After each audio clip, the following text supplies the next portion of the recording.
Agents, you have 10 seconds. 10, 9, 8, 7, 6, 5, 4, 3, 2, 1, 0.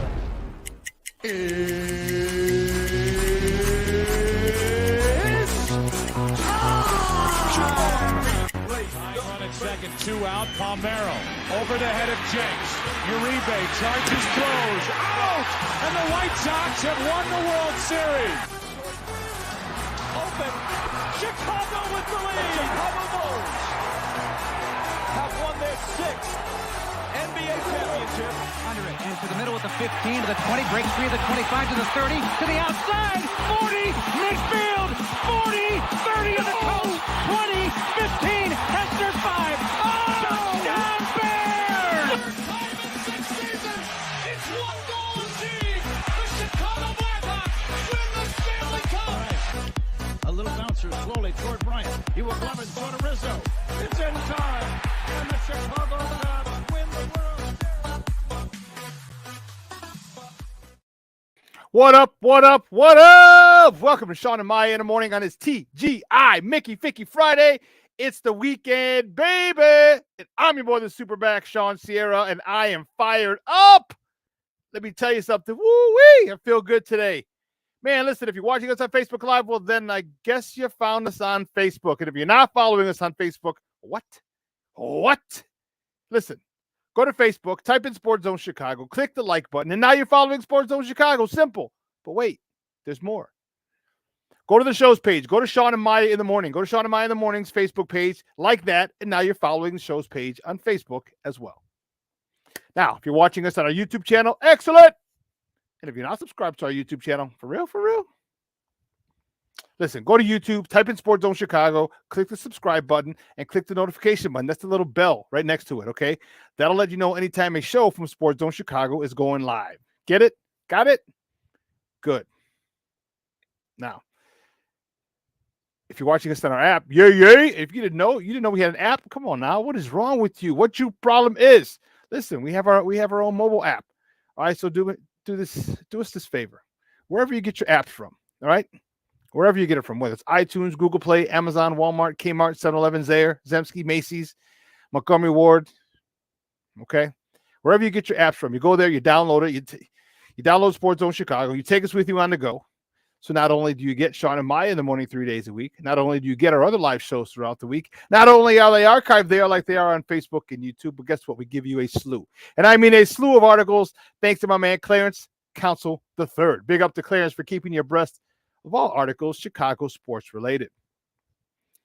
And if you're watching us from our Roku channel, yay! That's what I'm talking about, baby. I like that kind of party. Sports Zone Chicago, we have our own Roku channel. If you have a Roku television, a Roku device in the house, do us a favor. Download it. All right. Download the tile. All right. You know how to do it. Download Sports Zone Chicago's tile. Put it right smack dab in the middle of it. All right. Prime Video, HBO Max, Netflix, Apple Plus, or Apple TV, Disney Plus. All right. You've already downloaded Stars because you know you're watching, or you just finished watching Power Book 2 Season 3 with Tariq, Mary J, and Method Man. You downloaded Keystone. No. Paramount Plus. I was going to say Keystone. I'm thinking of Keystone the beer back in college. You've downloaded Paramount Plus because you're watching Yellowstone. Kevin Costner. And you downloaded Showtime because you're probably going to watch Billions. It's coming back, baby. And Act is back. So do us a favor. Download Sports Zone Chicago's tile and put us right there. You know what? All the Roku devices that you have in the house, okay? It doesn't matter if it's in the kids' room and, you know, you're probably not going to watch us there. Just do us a favor. Just download it there anyway. We would greatly, greatly appreciate it. Now, you can also tweet the show. You can tweet us at Sports Zone Shy. That's CHI at Sports Zone Shy. Now, if you want to follow me, just me, personally online, you want to know what I did? Well, let me tell you what I did. You want to know what I did? Here's what I did. I made it nice and easy for you folks. Nice and easy. One handle for Facebook, Twitter, Instagram, Snapchat, the Snapper, and TikTok. All one handle at the Shawn Sierra. You see it at the bottom of the screen if you're watching us. If you want to follow my lovely co-host, Maya Akai, you can follow her on Facebook and Twitter at the Sports Chica. If you want to follow her on Instagram because you're an IGer and you do it just for the gram, well, you can just follow her at Maya_Akai. It's MAYA_AKAI. Man, we have a phenomenal show for you today, and I am fired up. I need you to get interactive with it. So listen, whatever platform you're watching us on, whether it's Facebook, whether it's YouTube, whether it's our mobile app, okay, you can't connect. Unfortunately, you can't connect with us on a Roku, but that's okay. Watch us on the big screen. Watch us on Roku, and then you can message us from your phone or your tablet or your laptop.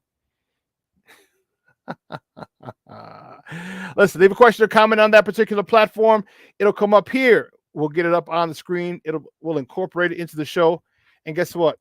That's what makes this Chicago's best morning talk show. All right, Chicago Sports Talk Show is your participation. So bring it all, baby. We ain't scared of nothing. We ain't scared. Bring us your questions, your comments, your smart ass remarks. Bring it. All right, bring it. Don't, like the Rock used to say, don't sing it. Bring it. Oh man, let's see who we got in the chat line. Man, the chat line is going. It's jumping early. It was jumping. I got on. I'm like, oh snap! My man checking it. Oh, Papa. At 7:19, he checked in. My man Armando Emeterio Lara Jr. He's in the house. He's like, I'm first today. Woohoo! Well, you know, he's going to be at the doctor's office. You know what? Good luck with your appointment, with your transition surgery. I'm sure it'll be a success. You know how they do it, right? They slice the penis down the middle and they fold it up and back inside of you. Yeah. I've actually seen pictures. It was crazy. So good luck with that, Junior. It should have you ready to go by lunch. Levette Lee, she's in the house. Good morning, Levette. Thanks for tuning in. And my man Cornelius, what up? Squalls, he's in the house. And my man Mashawn Walls in the Mickey Ficky house. TGI. Mickey Ficky Friday, baby. Lord have mercy. You know it. And my man Charles Edward Bingham McDavid Sr., he's in the house. He's in the house, baby. Good morning, sir. I see you like. I know I took you back. Took you back down a trip for a trip down memory lane with Zaire, huh? Zaire, that's classic. I used to go to the one on 26th Street. You know the one that they're talking about now with there's a mega mall. They're going to close it and blah blah blah blah. That's the Zaire that I used to go to. It was a place that was close to my babysitter. Her name was Chenta. She was from Mexico. Didn't speak English. So truth be told, guys, I didn't speak English till I was about 4 or 5 years old when I first started to learn English. When I went to it's called Head Start back then, but it's called Pre-K now. When I went to Head Start is when I first started learning English, because the babysitter that my mom left me with was from Mexico, and she used to live right across the street. I believe it's Sacramento, right down that street at Zaire on 26th Street in that big plaza. So just to walk down memory lane to hear the store Zaire, huh? That's awesome. That's awesome. Patty Lara in the Mickey Vicky house. oh, definitely Charles Venture. I said Venture too, I think. I usually say that. Oh yeah, Venture, the black and white diagonal stripes Venture. We used to go to the one on 42nd and Pulaski. 43rd and Pulaski is the one we used to go to a lot.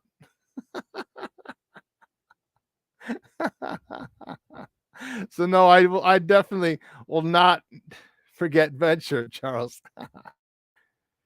Junior, oh, you spoke English, spoke Spanish before you spoke English as well. Very nice. Okay. All right. Well, listen, when I say we got a phenomenal show, I am not bull jiving. At 10 o'clock, my man, Bob Nightingale from USA Today is going to join us. I had a conversation with him yesterday. All right, he was unavailable today. I'm like, dude, let's get it in on Thursday. We'll record it. We'll play it on Friday. He's like, dude, I'm in. So I had a very interesting conversation with Bob yesterday, all right, about this White Sox team. You're going to be, I don't know about surprised, but you're going to want to hear what Bob has to say about this season's White Sox, what needs to be done with these guys. So Bob Nightingale is going to join us at 10 o'clock and at 10:30. He's from right here on Sports Zone Chicago. He's one of the Smoke Fellas. He is Damani Pugh, but he's more affectionately known as Lucky Lefty, a.k.a. Mr. It's 5 o'clock somewhere. It's 5 o'clock somewhere, which means he's going to he usually has a drink. Actually, he's calling from work. So it was like his real gig. So it probably won't have a drink today. Probably. That I cannot confirm, though.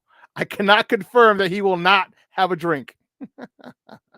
So if he's sipping on something, I don't care even if it's clear. Hey, vodka and club soda is clear too. And I put it in water bottles many a time. So that's coming on at 10:30. Then we have a lot of Bears to talk. So we got baseball to talk. We got Cubs. We got Sox. We got NBA Finals to talk. That's what we're going to talk with Damani. We're going to talk NBA Finals. And Adam Silver came out yesterday, released a statement yesterday, and talking about John Morant. Poor kid. No, you know what? I take that back. Not poor kid. You made your bed, now you're lying it. All right? You made your bed, now lying it. So there's going to be a discussion about this, but not until after the finals. We're going to talk about that as well. John Morant, you screwed yourself, kid. We done did told you. We done did told you the first time. The first time. Well, a hard head makes for a lot lighter pocketbook. That's for damn sure. Hey, you know what? This is all his own doing. This is all his people's own doing. It's all his parents' own doing, because they need to step in as a parent. All right, I can see some of your freeloader friends. Your freeloader friends should have stepped in and like, wait, if this gravy train stops, guess what? I can't freeload, so I need to step in. But it's not their responsibility. His parents should have jumped in. And if they did and he didn't, and he ignored their suggestions and advice, well, then it's squarely on him. Because we don't know. Maybe his parents did say something to him. Maybe his parents did talk to him and say, hey, stop acting like a knucklehead. And he probably said, yeah, bump that. I'm making all this money. I'll do what I want. So if his parents did say that and he said, bump it, hey, I have no qualms. And then, because we're going to talk about this, because people have shown they showed a white, I forgot what basketball player it was, where he was in a gun store. He was decked out in like hunting gear and he had a rifle. And they were like, and people are like, well, how come it's not the same? And I'm like, look. If it's a picture, first of all, there's history with John Morant. All right. He's had a situation with guns. All right. He's had a couple of situations with guns. Okay. If someone is hunting and has a rifle, someone can have a stockade of ammunition behind them. If it's legally purchased, and we don't know if this was legally purchased, if they're all here, we don't know. I'm talking about the white guy that people use as an example. But when you don't have history, that makes a difference. Because if you're just standing in front of a wall of guns, you have your Second Amendment right. See, here's the thing that bugs me, though. The NRA, all right, they're big gun lobbyists. Why don't they come to the support of John Morant? Why don't they say, hey, this could be legally registered, which means he could carry it anywhere. It could be legally registered. He could have have his FOID card, have a conceal and carry. So why is the NBA coming down on him? Guess what? They're not going to come after. They're not going to stand up for John Morant. So John Morant, you have to understand that, and we'll delve into that a lot today. A lot. But man, I'm fired up, man. I am fired up for today's show. We get to talk sports. Man, you know what? Doing what you love is awesome. Let me tell you, it is awesome. So, without further ado, guys, you know how we do. The first segment of every show is called Top of the Morning. It won't come just when you want it.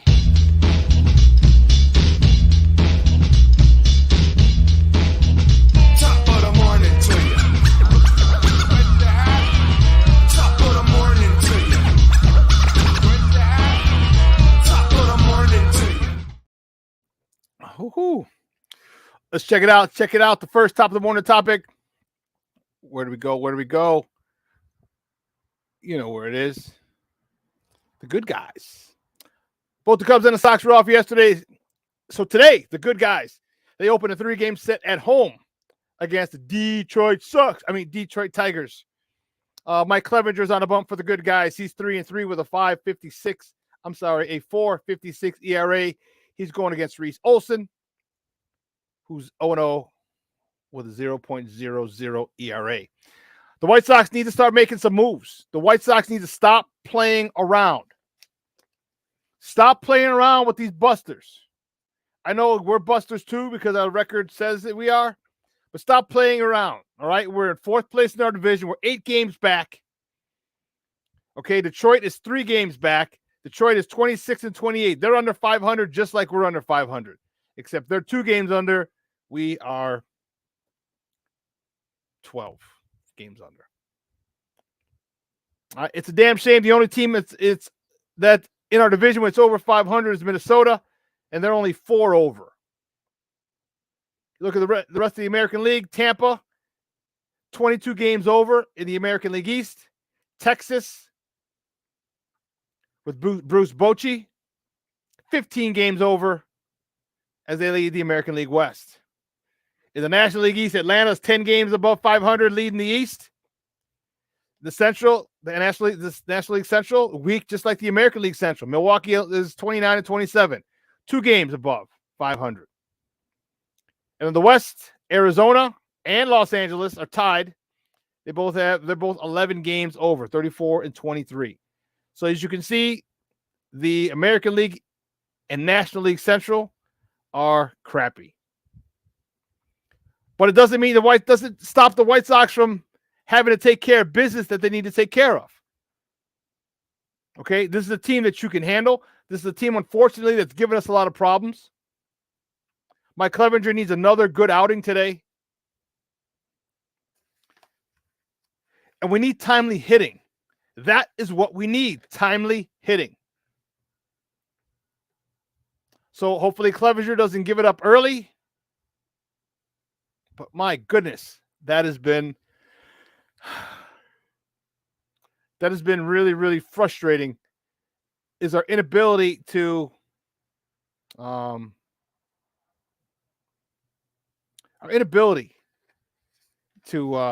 get those key hits when we needed them. That really stinks. Almost forgot something. But moving on. So let's go good guys. Actually, I was going to go to I'm debating whether or not to go to the game tonight. All right.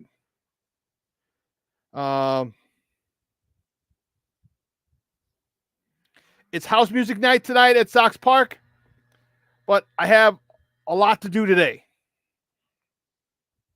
All right. First of all, it's going to be 90. What's Cheryl Scott's forecast?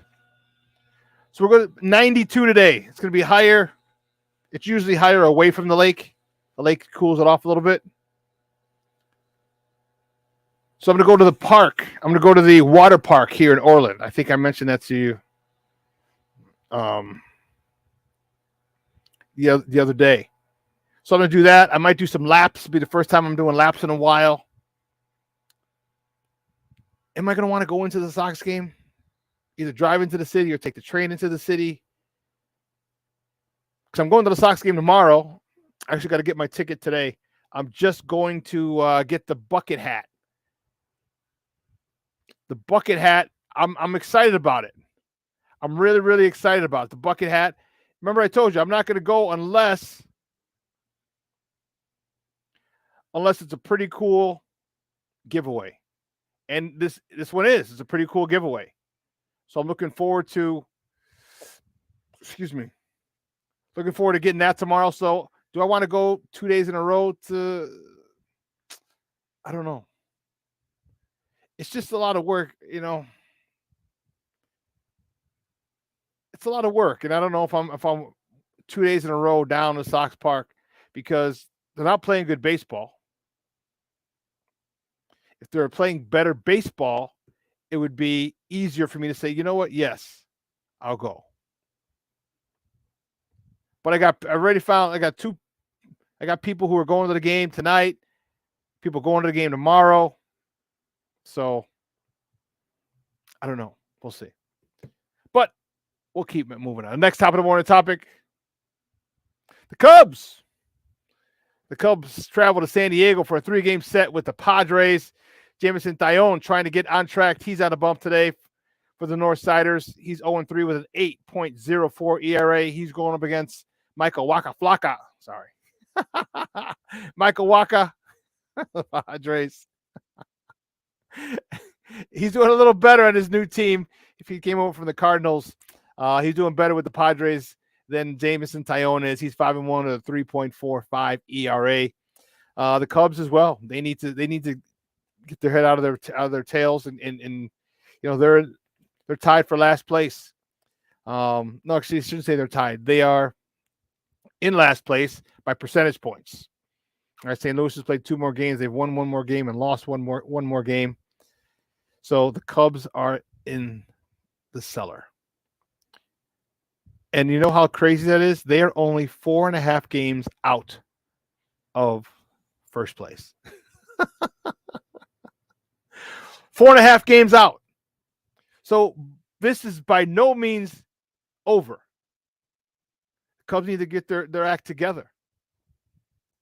Okay, they need to get their act together. They need to put together a nice little winning streak of series winning streaks because it's there. Nobody wants it. The NL and the AL Central, nobody wants to take it. Nobody wants to run away with it. You got a shot. You got a shot, man. You got a shot. So we're going to see. I don't know. I don't know what to do with this Cubs team. You got an influx of energy a couple of weeks ago when you brought up Christopher Morel.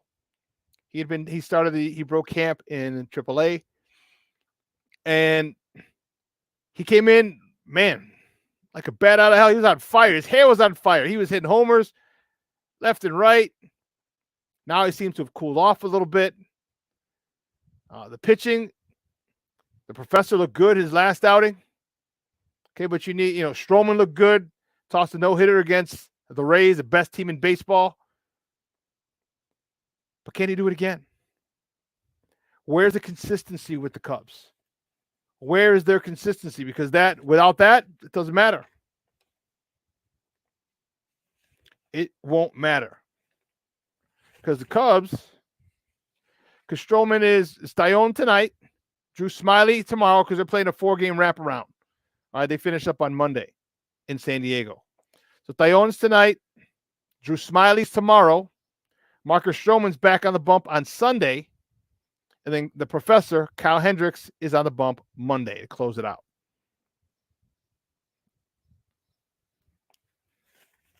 This Padre team,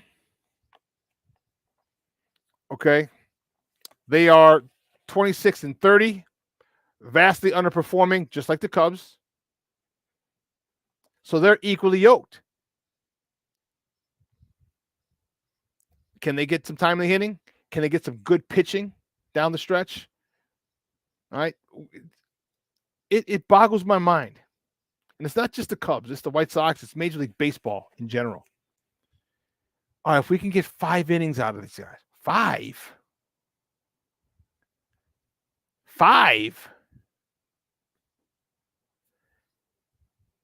You know, back in the day, and here's my get off my lawn moment.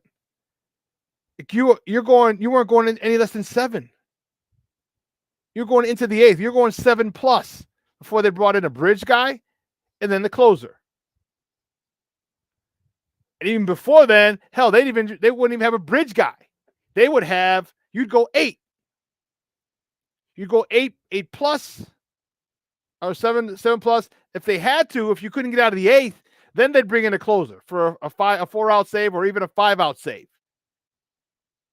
But now, if they can go 5, you're getting paid millions and millions of dollars, and you can't go through 5? You can't get through 5? Because then they need to bring in middle relief. Make it make sense to me.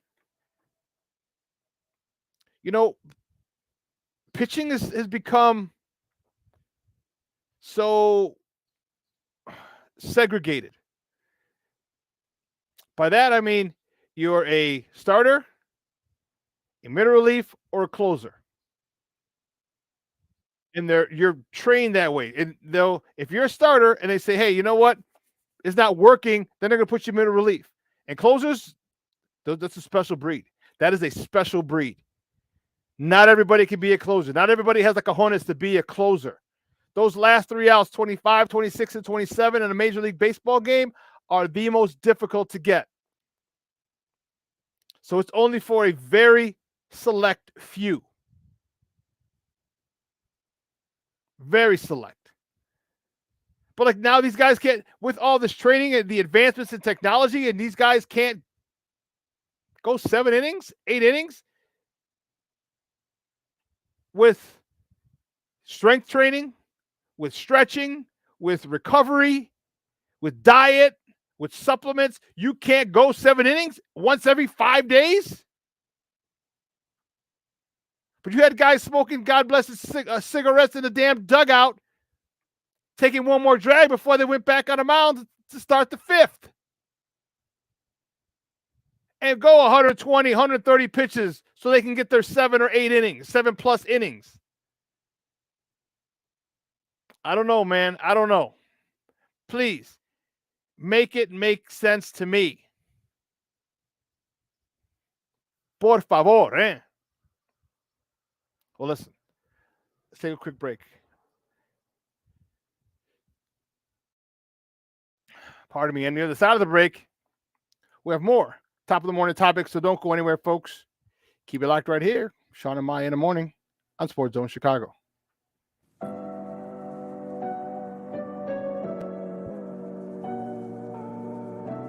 How do you take care of your mind health?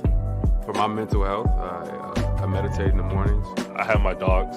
They're the best. I just find ways that help me just relax. Finding things that make me happy, like being close to my family. I meditate a lot and read books. I have hobbies outside of the game. I'm able to switch off. I'm able to turn my brain off from the game of basketball. Your mind health matters. Your mind health matters.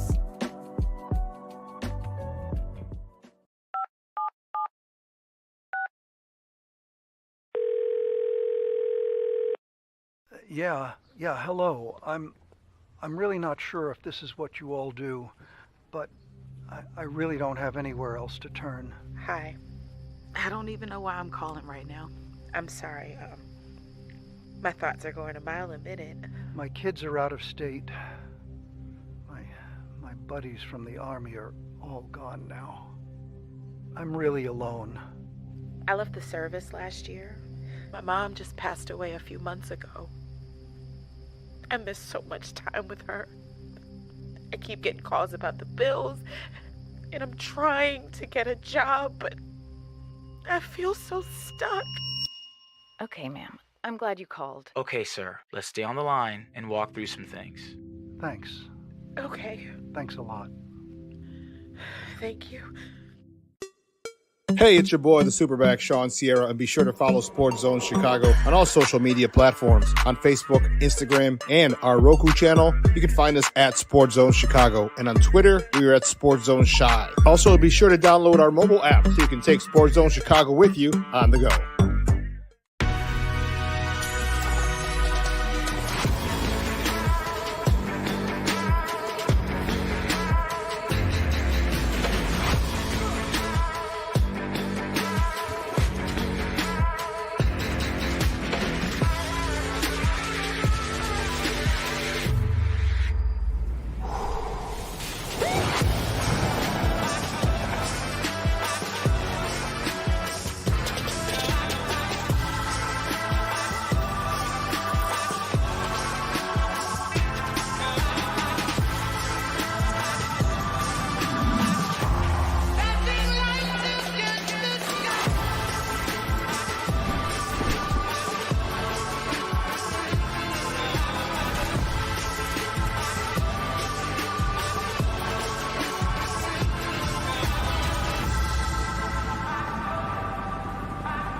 In on the left side, Hendricks. Swing and a miss, struck him out. I get the sense that he was looking changeup early in that at bat, and then ultimately got fooled by the changeup for strike. Hendricks looking for a ground ball.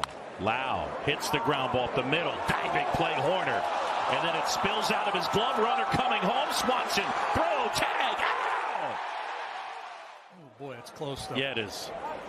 After review, there was no violation. The call on the field stands. The runner is out.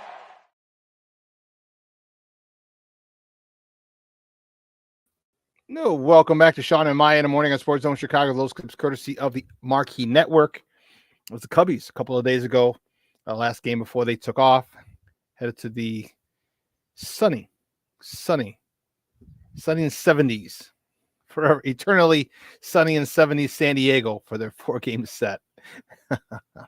See how they do. But we got to keep moving on. We have a lot of top of the morning topics to discuss. The next top of the morning topic, the NBA Finals. Game 1 last night in Denver. Sorry, not Weedtown, Denver. Weed State, really. The Denver Nuggets beat the Miami Heat 104-99. The Joker finished with 27 points, 10 rebounds, 14 assists. Do you realize this son of a gun had one shot in the first quarter? He had one shot in the first quarter and 10 assists in the first quarter. The Joker can do everything. Goofy as hell. Goofy looking, but mad respect for his game. Oh my goodness. Jamal Murray had 26 points, 6 rebounds, 10 assists. All right. It is the first time in a long time. First time. Okay. Since Magic. Yes. Since Magic and James Worthy, I want to say in 87, it was in 87, that a pair of teammates in the finals had 25 points and 10 assists. That is a team effort. Michael Porter Jr. had 14 points, 13 rebounds. Gordon added 16.6 rebounds for Miami. Bam Adebayo had 25 points and 13 rebounds. And I still didn't like his game. I was still bitching at him throughout the game.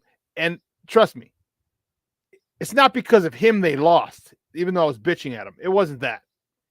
All right. It was the missed threes. Vincent had 19 points.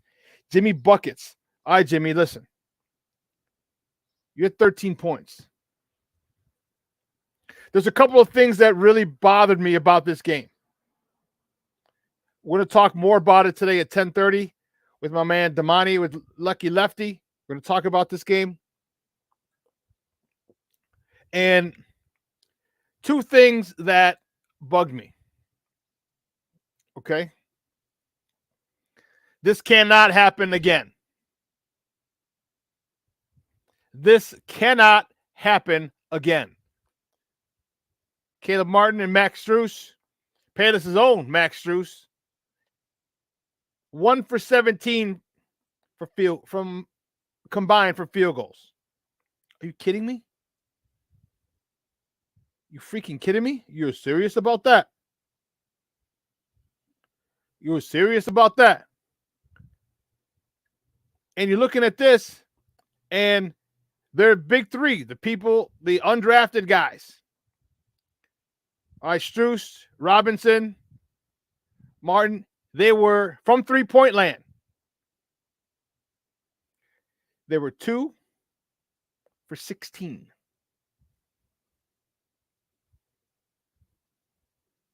2 for 16 from beyond the arc. It's not going to get it done. Not going to get it done. They were shooting line drives. I'm watching the game yesterday. I'm like, all these shots are line drives. There was no arc in their shot. Most of the shots were line drives. I'm like, oh, man. I think fatigue played a huge factor in that game yesterday. But we're going to talk more about that with our guy, Damani Pugh, Lucky Lefty, at 10:30. Unbelievable. Unbelievable. Miami, and in the postgame, the Joker said, hey, they were aware in the previous 3 series leading up to the finals. Miami, remember, they're the number 8 seed, so they were on the road. They had won game 1 in each of the 3 previous series. And Denver was adamant that Miami was not going to take game 1 on their home court. Miami's on the road, so their first game, they've snatched home court advantage in the first 3 series. Denver's like, not today, son. We are not Boston. We're not Milwaukee. They made the fact that the Joker was able to dominate the game. What do you have? 5? I want to say he had 5 shots in the first half. He dominated that game and had 5 shots in the first half. Unbelievable. We're going to talk more basketball. That's at 10:30. All right, with my guy, Lucky Lefty. We're going to keep it moving a little bit. In the middle of the game, or toward the end of the game, there was they talked about a statement released by Adam Silver. Adam Silver said, and this is the next top of the warning topic, he said, quote, we've uncovered a fair amount of additional information. We probably could have brought it to a head now, but we've made the decision that it would be unfair to these players and these teams to announce that decision in the middle of this series.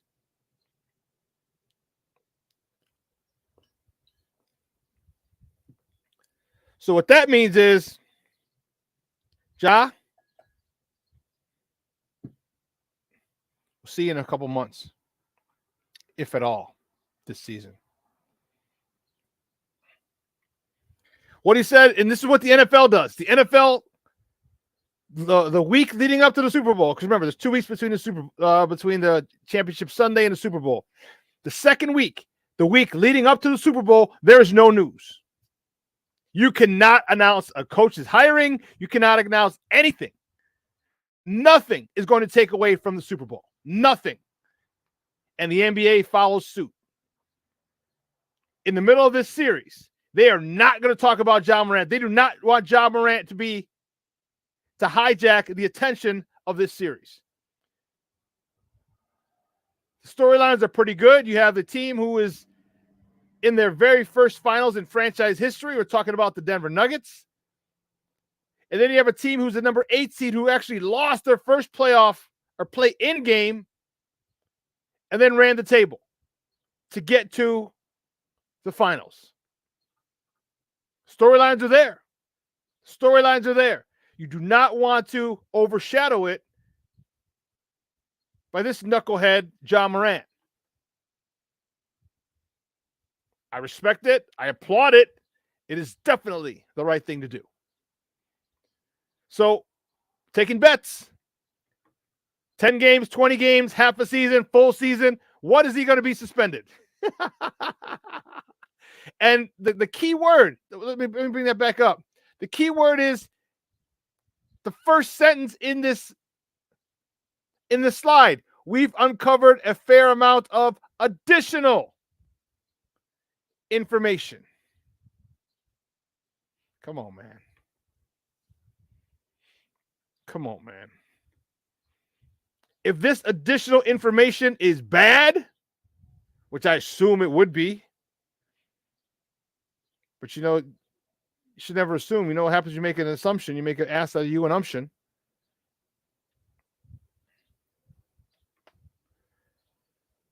But John Morant's going to sit for a while. John Morant is going to sit for a while. No remorse. You made your bed. You want to act like a thug that you're not. By all means, go ahead. Go ahead, Papa. Do it. Do it. See where it got you. See where it got you.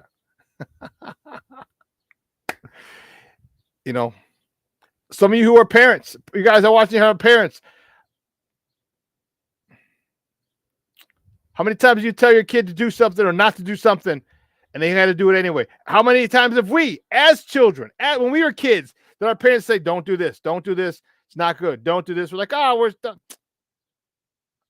Trust me, I know what's going on, and it turned out to bite us in the ass. Just what our parents told us not to do, we did, and it bit us in the ass. How many times have we done that? Well, John Morant, your actions are coming back to bite you in the ass. And more importantly than biting you in the ass, biting you in the pocketbook. Because when you're suspended, you get none of your money. When you're suspended, your game check goes to the NBA, and probably I think it goes to I think they have a big charity thing it goes to at the end of the year when you're suspended. Yeah.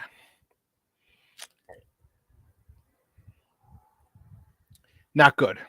Not good at all for John Morant. But again, that's his issue. People have tried to talk to him about it. Ni modo.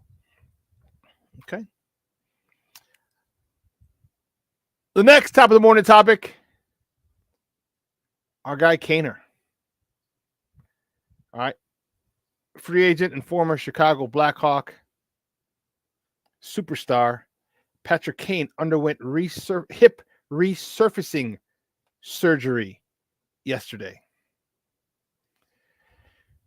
He is expected to miss 4 to 6 months. He should make a complete recovery. He should be back at his old self. But 4 to 6 months. Now, here's the question, or here's the storyline. Who's going to sign him? Not only who's going to sign him, how much are you going to sign him for? Can he command the top dollar that he deserves? Or do you say, hey, I don't know about that hip resurfacing because I don't know. All right, we're in June. So June, July, August, September. It could be out to October, November. And then when he comes back, what Patrick Kane are you getting? How good of a Patrick Kane are you getting when he comes back? I think he'll definitely have his suitors, don't get me wrong. But the question is, how much? Patrick, just come on back. Just come on back home, dude. All right, come on back home. If it's not a huge contract, take a 2 or 3 year deal. You got Connor Bedard you can be playing with. If the Blackhawks do something crazy like the Houston Texans and trade up and get another, say they go get Fantilli or one of the other guys, dude, you got 2 other studs. Come on. Just come home. I know what you said. You said, yeah, it's kind of a done deal. It's passed. Trust me, people change their mind all the time. Just come home. Come back to the West Side. West Side. Let's come back to the West Side and finish your career as a Blackhawk.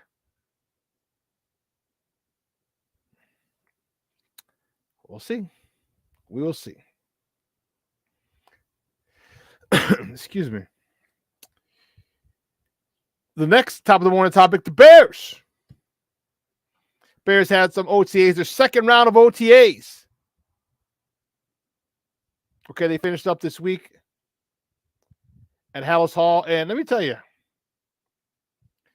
been a lot of talk about who's there, who's not there. First and foremost, I need you to know this. Yeah. That's what I'm talking about, baby. 100 days, 100. Keep it 100. 100 days of kickoff, baby. Ooh, Charlie, I like that kind of party. Look at it. My guy, Big Steve-O with the flyer. 100 days. That man is ready to go.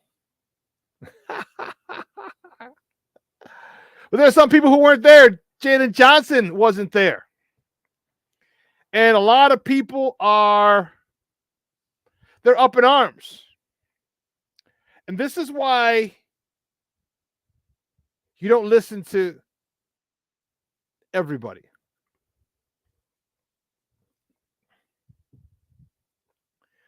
This is why you don't just listen to people who want clicks. You got a whole bunch of people. Everyone's making a huge deal of it. And what they're not telling you is he didn't show up last year. So you would think in his first year, when you have a new coach, a new regime, new head coach, new general manager, new coaches, you'd want to be there to make a good first impression. He wasn't there last year. And he played just fine. So this is not something new. The issue I'd have is with Nasty Nate Davis that they signed, and he hasn't been there. Now, to me, that's like, wait a minute, dog. They just signed you, gave you money, and you can't show up. And I understand. I went to college. I have a college degree. I understand what the word voluntary means. I do. I know what the word voluntary means. But as a show of good faith, they just gave you millions, Papa. They just gave you millions. And you're like, nah, I don't want to go. For real? For real? For real? Like, how can you? Like, that would annoy me to no end. If I'm Eberflus and Pulls, again, they do not have to be there. It is voluntary. 2 weeks, then it's mandatory. Next week they have one more session of OTAs. Again, that's voluntary. And the following week, that's mandatory. But Nate, they just gave you a shitload of money, Papa, and you don't want to show up? Now, unless you've spoken with them and said, hey, I'm not going to be there, whatever. Okay, cool. But if you haven't spoken to them, because in the press conference, it seemed like the coaches didn't know why they weren't there. Like, they're not here. Ask him. Ask them. And when a coach says ask them, it usually means they're not happy. It usually means they thought you were going to be there. They had expected you, anticipated you being there, but you weren't. So the ask them situation is usually one of annoyance. Because they understand what voluntary means as well, but they want you to be there so you can. This time is invaluable. Invaluable. The connection with Justin Fields to DJ Moore is getting better. Chase Claypool is getting better. Tyler Scott, they're building rapport. And I get it. You're a lineman, so you may, what can you do? You don't have pads on. So your true test or workload isn't going to be until you get pads on. I mean, you got to go back. You don't have to, but mandatory OTAs is happening in 2 weeks, then they can start to fine you if you don't show up.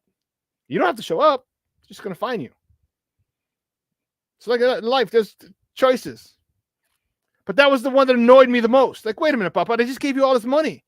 And you would think that you'd probably want to ingratiate yourself with the coaching staff, the people who gave you a whole bunch of money, the front office, your teammates, your offensive line brothers.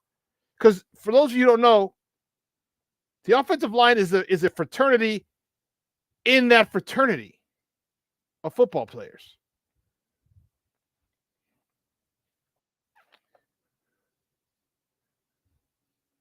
So I would think you'd want to ingratiate yourself. Like I said, unless he talked to him and said, hey, but then I don't know why the coach is like, oh, ask him.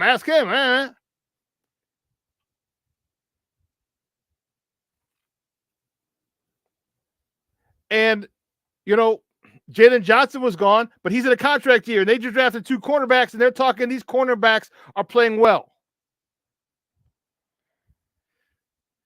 Now, it could be a situation where they're just using that as leverage.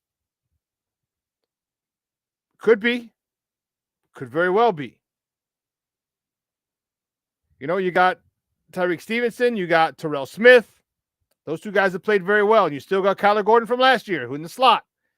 So if Jalen Johnson doesn't come back, Terrell Smith will take his spot. But Jalen Johnson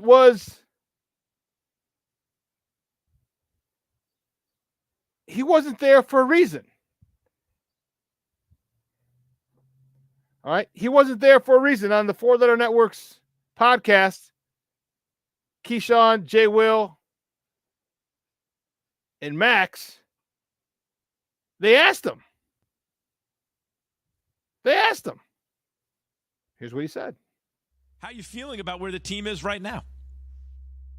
I mean, we had it in an upward projection for sure. I thought there's nothing that I think we don't have right now. I think we're filling a lot of holes that we had last year. I think we're starting with the D line and the O line. I think we're building from the ground up. I think we have a good foundation with our offense, and Justin, I think he's progressing really well. I think we added some weapons in DJ Moore, some speed at receiver in the draft as well. I think we added a lot of depth in the cornerback position as well, drafting some guys this year. I think there's nothing that we can't do right now. I think we just got to come in and keep proving ourselves, keep coming in and finding ways to win games. When do you anticipate joining the team? I'm going to be there for sure next week. I know I had a lot of things off the field going on. I have my daughter back home in Fresno, California, where I'm from and where she resides at, that I don't get too much time during the season to get with her. So, I mean, for me, the off season is a lot of time for her to make that up for family. And I'm a big family guy for sure, being a young dad, just trying to be present in my daughter's life. So I take a lot of pride in that. And then also I have a lot of things going on off the field. I know last year I was the Walter Payton Man of the Year nominee for the Bears, and I continue that. I continue to live that. That's who I am, and I have a lot of things and events that I'm doing currently in my community back here in Fresno, and just being a part of the church, donating, just being a part, just trying to create different opportunities and different fundraisers for my nonprofits and different things like that. So, I mean, I have a lot of business to tend to in my hometown in Fresno. Yeah, they don't want to hear those stories. They want us to be a negative story. But I mean, hopefully they can see the human side of me. They can see the dad side of me. I feel like it's one thing kind of just seeing the Jalen Johnson, the cornerback with the helmet on. I feel like when you kind of pop the helmet off and you kind of take a deep dive into who somebody actually is, I think you gain a better understanding. Right from the horse's mouth. So everybody who was worried and complaining about this, and Steve-O cut it. I wish he would have kept it in there. I think Jason Williams. Jason says, yeah, how dare you be a dad? God forbid you be a dad with your child. And then that's when he came in and said, to talk about the helmet and to see the personal side of me. Yeah, he was, God forbid you be a father to your kid. And he said it. He goes, he doesn't live in Fresno. My daughter's in Fresno. When I'm during the season, from July to, you got the one bye week, but from July to December, so 6 months, you're not really going to see her. Come on, man. And he explained it. And if this was a situation where he showed up last year and didn't this year, then I'd be like, okay, why didn't you show up? But he didn't show up last year. He didn't show up last year. Probably spend time with his daughter. Crazy idea. So why can't we assume that he's doing the same thing this year? And then he said he was one of the NFL, the Chicago Bears NFL player, the representative for the Player of the Year, the Walter Payton Man of the Year award. So he's doing a whole bunch of stuff in his community.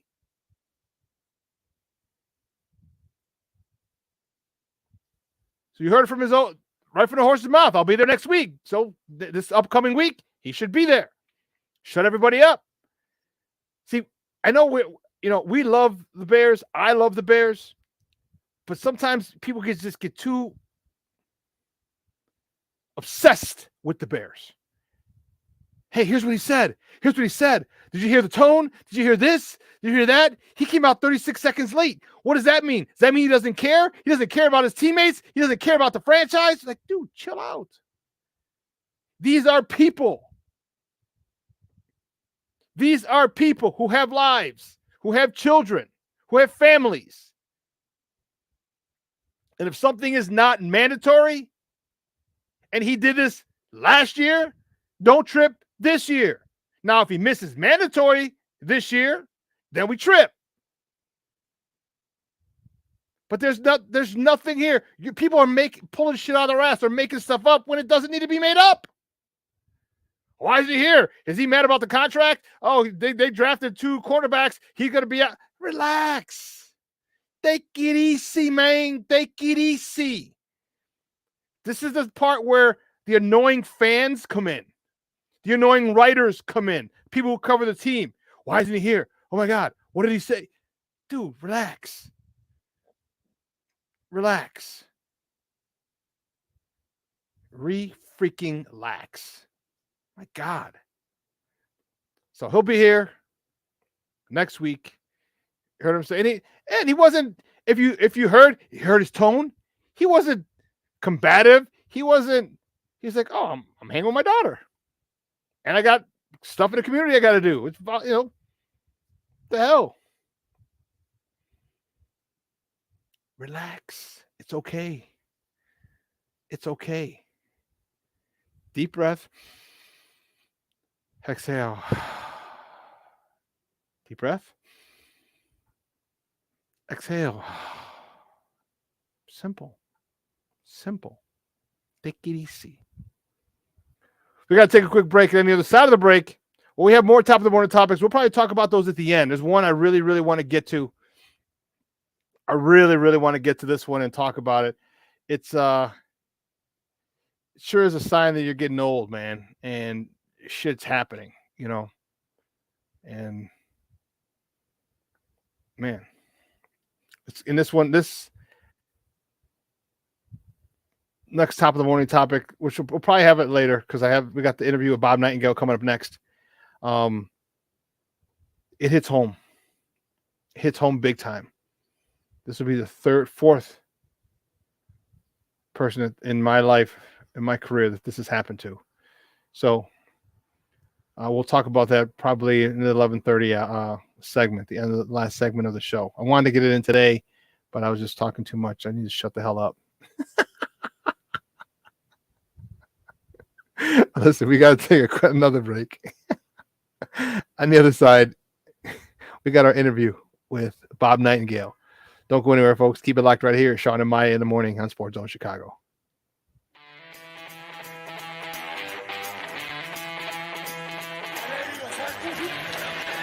Off the fake. Fields against the grain. Finds Jesse James. Field.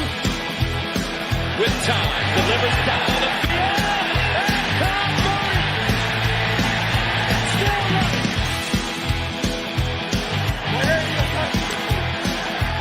Fake one way. Fields stumbling. Trying to cut it back. Justin Fields making magic happen. There goes Fields. Touchdown.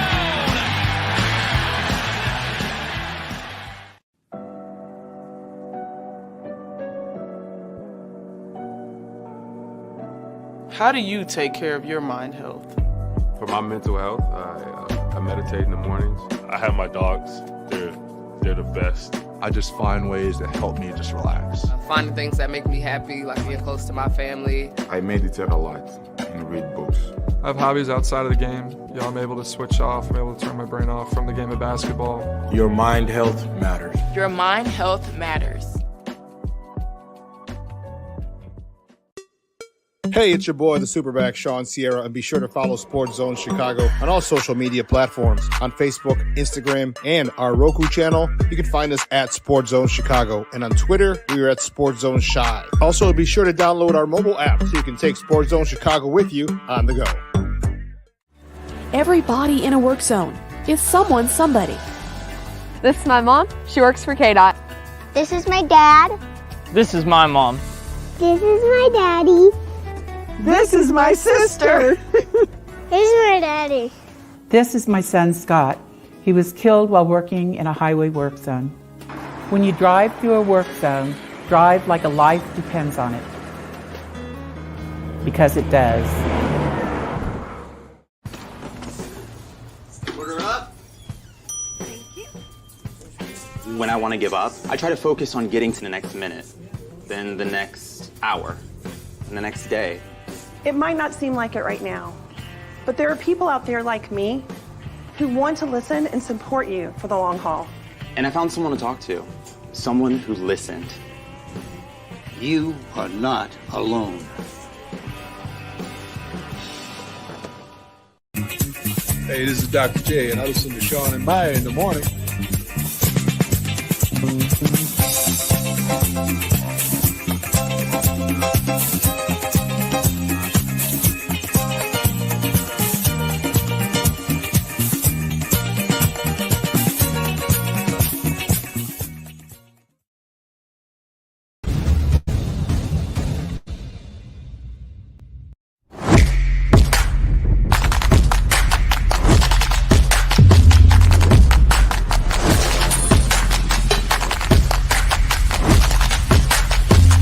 Welcome back to Shawn and Maya in the morning on Sports Zone Chicago. Listen, my good guys we're in a state of flux right now. We're not too far out. Don't get it twisted. We're not too far out, but I'm not happy with a lot of the things that are going on. I'm happy with some things I'm still not happy with. My next guest, man, is a good friend of the program, and I wanted to talk to him because he's got a finger on the pulse of what's going on in Major League Baseball and my White Sox. It's frustrating. I can't wait to ask him about what's this whole. Are we decide we're going after the title? What are we doing? We going after the division? Are we just gonna mail it in? I don't know. He works for USA Today. You can find him on Twitter at B Nightingale. Guys, just welcome back to Shawn and Maya. Bob Nightingale. Bob, what's up? Bob, how are you? Good morning. Good morning, Shawn. How we doing out there? Yeah, doing good. Little day game today with the Rockies and Diamondbacks, and Atlanta comes in town, so it should be exciting weekend. Okay. Yeah, my guys are off today, my good guys, and they need it. They need it after the drubbing they got yesterday. And I was excited for the White Sox. You know, they had they took the second game of the 3-game set, and we're looking to close it out and have win the series. Unfortunately, some guy named Shohei something or other who's pretty good decided otherwise. So launching those two, one was a decent homer, the other one was just massive. That was a monstrous homer. Mike Trout, I think there was a fight at the bat rack yesterday, so not happy about that. But talk to me about what are you seeing with this White Sox team? There's a lot going on here. They're only 7 games back, okay, which is not very. I mean, it's only June.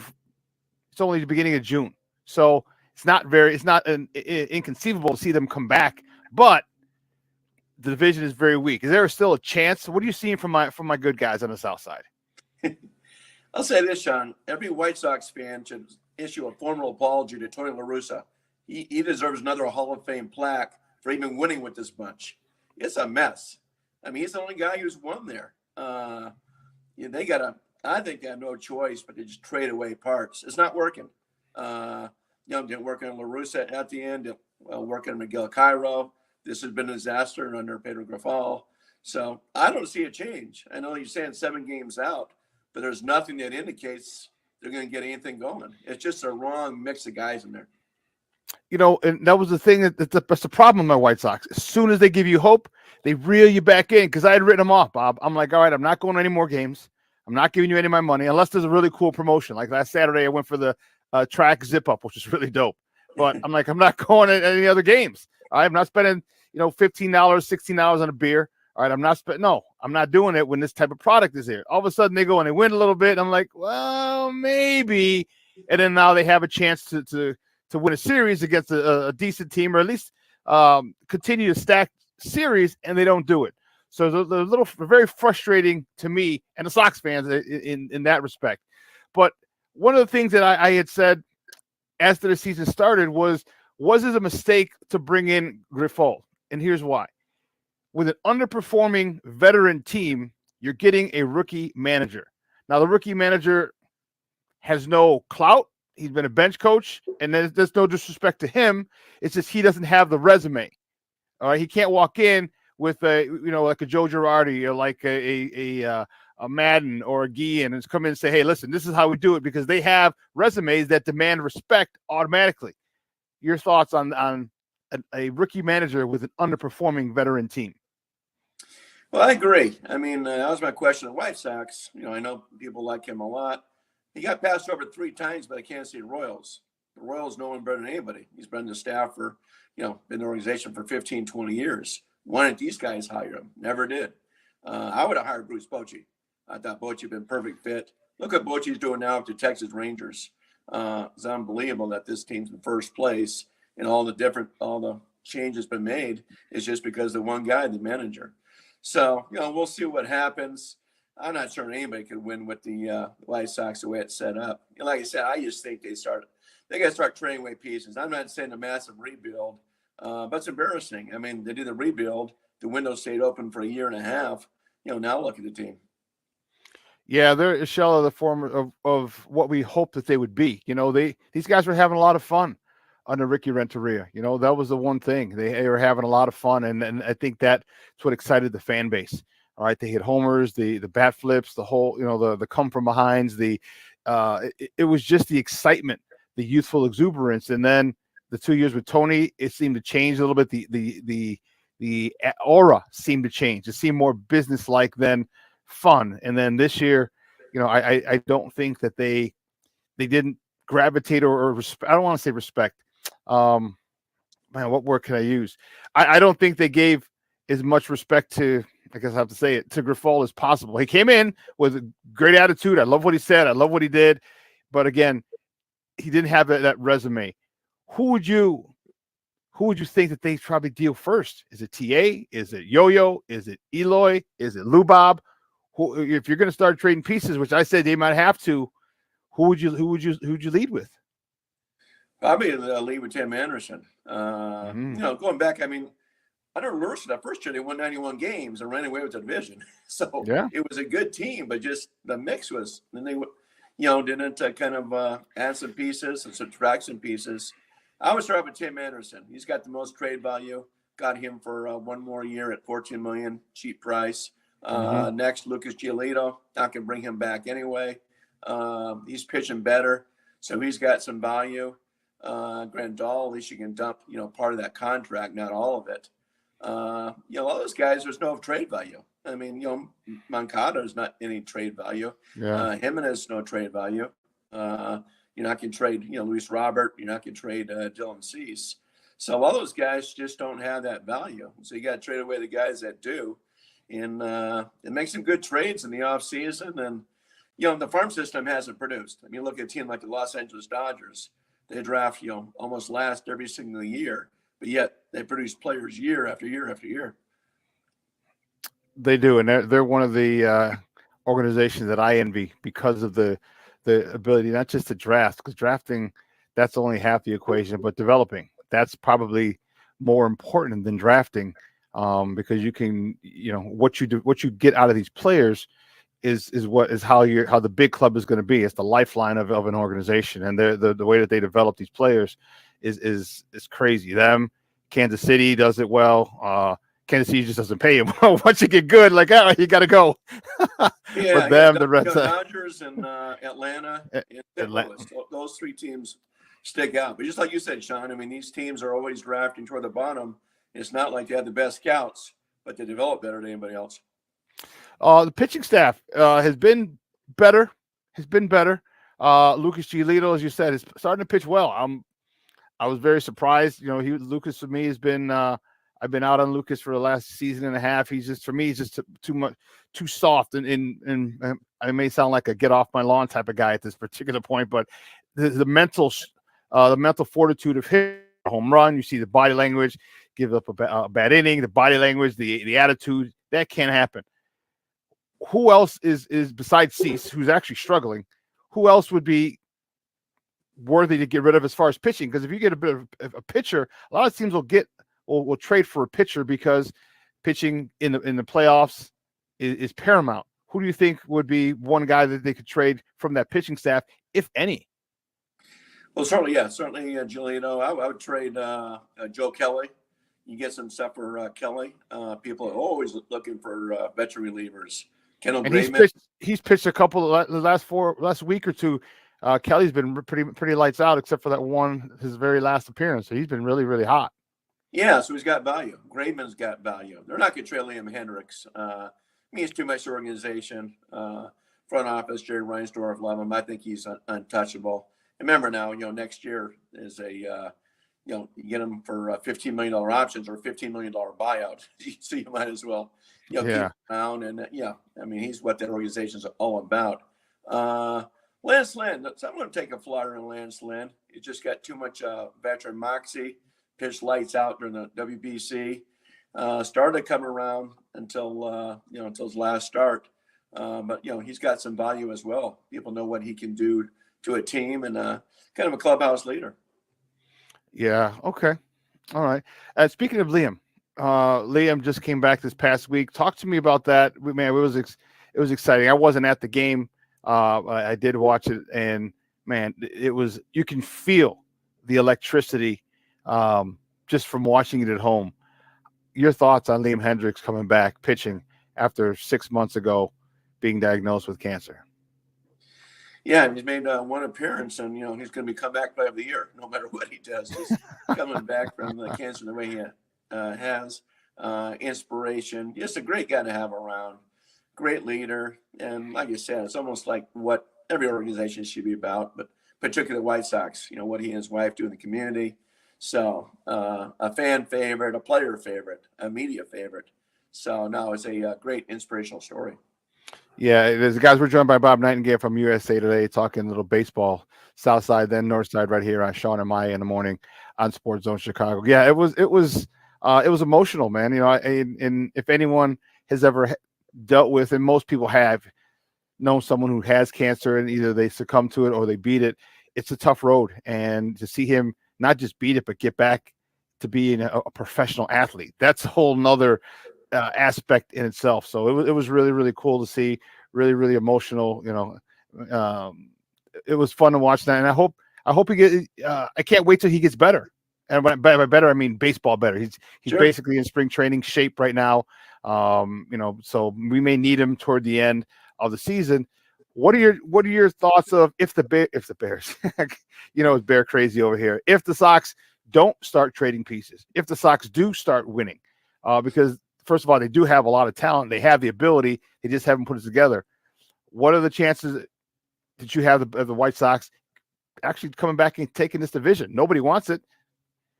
No, it's a weak division. I mean, the weakest in baseball. That one in the NL. Thank goodness. The Cubs division. Both divisions are stink. I still like Cleveland. Cleveland's underperformed. They haven't hit. They're still 2.5 games out. I mean, everybody's in the race, obviously. Detroit's in the race. But yeah, I mean, it's certainly a winnable division. And then, then what? Then you have to have a Dylan Cease, a Lucas Giolito pitch lights out in the postseason to have a chance to, advance a round or two. Kopech's come back, and he's given us a couple of good outings recently. In your estimation, does it look like he's kind of gotten on track? Because one of the times he didn't have his best stuff, but he's still able to persevere and get through. And sometimes you got to grit it out.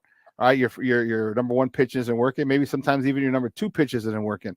And for him, he was able to get to give us, I want to say 5+, maybe 6, and still come out on top. Talk to me about Michael Kopech, because he's had he's 27.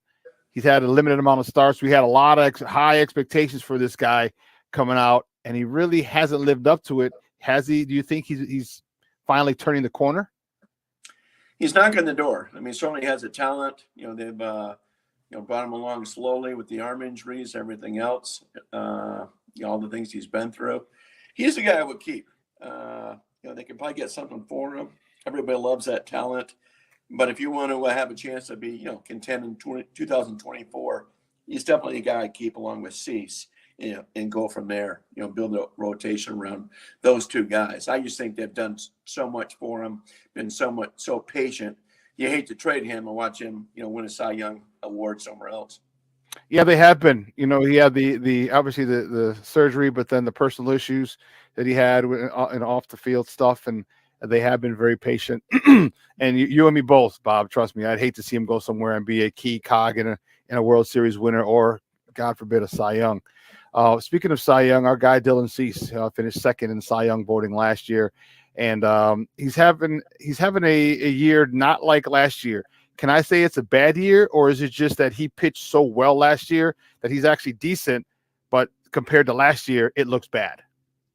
It's only a bad year for him. Mediocre year for everybody else. Very erratic year. Yeah. So almost going back to the beginning with just the clubhouse chemistry and stuff. You wonder if that's bringing them down. When a team starts losing, it brings everybody down and stuff to get up. This guy's way too talented to pitch like this. I mean, he should be one of the top 5 pitchers in the American League, and he has not been. He's not going to make the All-Star team. Last year, this big outcry. He got robbed. Well, he's pitching like a guy, who's not even going to be under consideration this year. So hopefully, he works it out. He's got so much talent and stuff. I mean, he's a true ace. You hate to see him struggle the way he has. Lastly, on the south side, Jerry Reinsdorf just took controlling interest of Stadium. What are your thoughts of possibly seeing him splintering off from NBC Sports Chicago and creating another network just like the Cubs did with Marquee? They were on NBC Sports Chicago a few years ago. Unfortunately for them, the timing was bad because as soon as they launched Marquee, it was when COVID, so there were no Cub games to see. But what do you think about that? Is that a strong possibility? Because I know Jerry is one thing I know about Jerry is he's about his money. Well, yeah, I mean, you'd have to have it with the Bulls, obviously. Blackhawks too, for that matter, but certainly the Bulls. Yeah, just TVs and such, a state flux. I mean, now all these teams are in bankruptcy court with Bally Sports. Bally's didn't make the payment for San Diego Padres. Padres game went off the air for 15 minutes, a disaster, and now they're not making the payments. So it's going to cost the Padres about $90 million this year. And then there's like 14 teams that have it. Cleveland has it. Minnesota has it. A lot of these teams in the AL Central have it. I think KC might as well. So, yeah, everybody's streaming. The subscriptions have gone way down. So it'd be fascinating to see, what teams do, whether they want their own networks and whether that's going to work out better than relying on a team like Bally's or AT&T, those type of things. Yeah, that's interesting. Like you said, the subscription and that might be the way to go. That's what I foresee, the Bulls and the White Sox. Man, that'd be crazy. Let's go to the north side a little bit. It started off great. I shouldn't say great. They started off well. And all of a sudden they cooled down a little bit. And now everybody's clamoring. A lot of people, or too many people, in my opinion, are clamoring for Rossi's head. What's all that about? Is it just the ebbs and flows of the season? Because I personally don't think he needs to go. I think he's a perfect guy for that gig. Yeah, I mean, it's not his fault. Yeah, can he make some better decisions sometimes during game? Sure, just like any manager, he's a young guy. And it reminds me a little bit of the South Side with the La Russa. Everybody wants to blame the manager. Trent La Russa didn't sign Grandal to that big contract. You didn't get all these guys around mix. Same thing with David Ross. He didn't get all these guys and sign them and send these guys to go belly up. So they're like the White Sox. They're in a great division. because nobody wants to win that thing either. Everybody keeps waiting for St. Louis to take off, and maybe they will. But yeah, it's a weak division as well. I think they're at least a year away, just 1 year away from actually being a contender that division. They did spend $300 million off season. Be fascinating to see what happens to Marcus Stroman. He can walk out of that contract. He's got to opt out. The way he's pitching, I'm sure he will. Let's see if they keep him. The Cubs have been a team that's on the fringe of the Shohei Ohtani sweepstakes. Your thoughts on them actually being legitimate players? Because I think the Cubs are more than one player away from being a good team, and I don't know if they'd be in it. But what are your thoughts? Because the Cubs do have the money. They do have the money. The hotel's up. The games are sold out. The hotel is rocking. The rooftops are rocking. So they have the money. What do you think of them being actual players in the Shohei Ohtani sweepstakes? They're a sleeper for sure, talking to Ohtani's people. I mean, they were on his original list. Okay. Actually, they were the only team, only team outside the NL West, AL West that was on his original list. I'd be shocked if he doesn't stay in with the Dodgers or the Padres. I don't completely rule out the Giants. Don't completely rule out the Seattle Mariners. But I think he's staying out west. The one thing about him being a two-way player, he's got such routine. And with the weather in the Midwest and the East, you can't afford to have rainouts and delayed starts, things like that. So I don't rule out the Cubs. You get two players for the price of one. But I think the Dodgers stay out of the free agent market for a reason, so they can get this guy. And hey, the San Francisco, their tennis has plummeted. Obviously, you get a guy like that, all of a sudden you're going to be packing the place. Yeah, you would.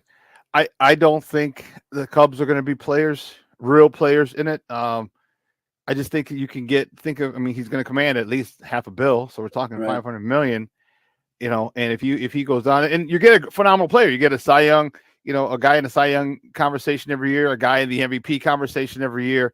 But if he goes down, now you're losing two players and two aspects of your game. And I think the Cubs would probably be better served to go and spend the $500 million. You can give $100 million here, $100 million there. That's 5 different players you're giving $100 million to. That's a lot of money, a lot of talent that you can spread around.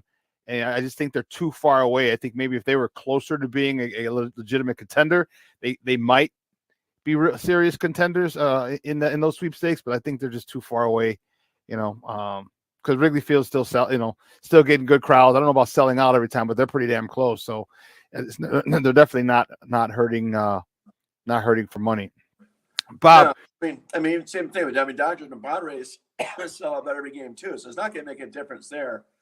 But he does make a franchise about $20 million a year just with the licensing and door like that.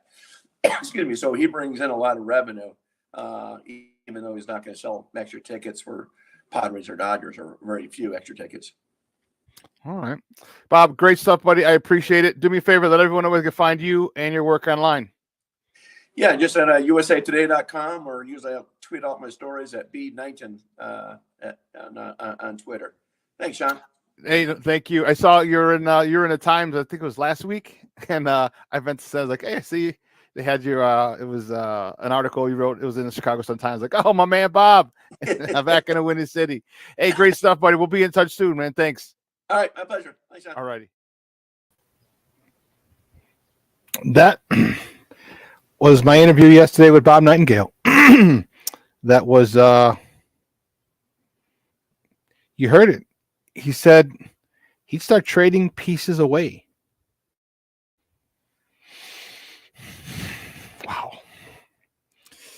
Wow. The rebuild over before it even got started. And I don't blame him. And I think a lot of Sox fans have that same thought. Okay. And this is why I love having Bob on. He looks at it from 10,000 feet above the earth. So we're not inundated with Sox people. Sox people wanted to trade. As soon as someone strikes out, trade him. He struck out. He was 0 for 4. Relax. But ever since that gentleman was on the Four Letter Network, he called up Waddle and Sylvie and went on that 7-minute rant, which was all accurate, by the way. A lot more fans have, and myself included, have come to be okay with the fact that you might have to start moving some pieces. We're going to get a lot of shit from Cub fans. Okay. A lot of it. Their rebuild worked. Ours didn't. How much of this goes on Rick Hahn? Okay. A lot of it has to go on Jerry. All right. You wasted 2 years with Tony La Russa. Imagine if you would have brought in Bruce Bochy, where he's at Texas. He's in Texas now. Imagine if you would have brought in Bruce Bochy or Madden or Girardi or my guy Ozzie Guillen. All those guys walk in with immediate credibility. Immediate. And I don't think they would be averse to this young group having fun. But they're going to say, hey, we got to play first. We're going to play good, solid baseball. Our approach is going to be different at the plate. We're going to take walks. We're going to drive it the other way. We're going to, it would have been a different aura. And for the Sox, the season isn't over. They're only 7 games back. 8 games, did I say? What did I say? 8? Okay. And early in June. So you got time. They're 8. You have time, but you got to start going to work now. You got to start winning series now. You have to start, when possible, start sweeping series. Because if you look at this team, look at the way that Kopech has pitched. Cease's pitched okay. He's given up 2 or 3 runs. Why can't our offense give him 3 or 4 or 5 runs of support?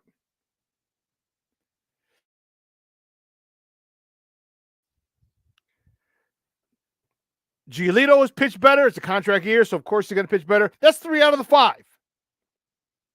Pitching okay. Lance Lynn, Clevenger, But the bullpen has been solid. Graveman's been solid as a closer. It's just that key hitting. It's just the right approach at the plate. Get guys, get them on, get them over, get them in. I don't need a home run. I don't need a double. I need a base hit to the opposite field to get this guy in. So is it time to get rid of to break up the White Sox? I don't know. And people always say Memorial Day. Check out Memorial Day. Well, I'll say let's go 4th of July. So we give them 1 more month. And if nothing's changed, boom, blow this thing up. And it sucks. I love Yo-Yo. That's my dude. But he's not performing. He's not living up to the contract that he signed. This contract is perfect for him. Eloy Jimenez's contract benefits him. Lubob's contract benefits. None of these guys are living up to their contract.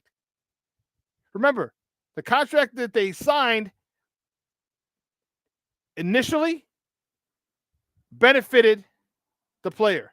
And if they lived up to their potential, in the end, it would benefit the player big time. I'm sorry, the team big time, because they would be far in advance of what that contract would be paying them. They're not living up to their potential. So we might have to start moving, and that's going to suck because I love Yo-Yo, I love Lubob, I love those guys, I love that core, but we don't have a leader. I forgot. That's what I should ask Bob. Who's our leader? Who leads this team?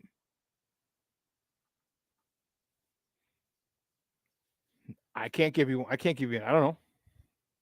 I don't think they know. Well, listen, we got to take a quick break. And on the other side of the break, we're going to welcome my mans and them. It's Mr. 5 o'clock somewhere himself, Lucky Lefty. We got a little NBA Finals. And Adam Silver to talk about.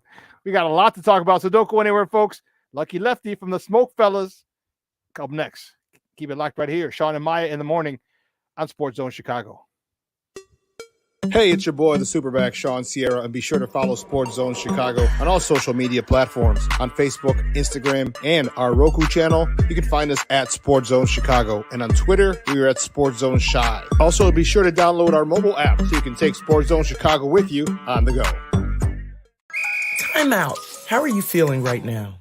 Happy? Excited? angry, overwhelmed? One of the best things you can do for your mind health is to name what you're feeling. It can sharpen your awareness and help you talk about your feelings with someone you trust. Here are 3 questions to ask yourself. Where are your thoughts right now? In the past, the present, the future? Do you notice any sensations in your body? Is your heart beating fast? Is there a flutter in your stomach? Or are you fully relaxed? What do you need right now? Time with others? Time to yourself? Remember, there's power in this awareness. So find ways to identify what you're feeling today.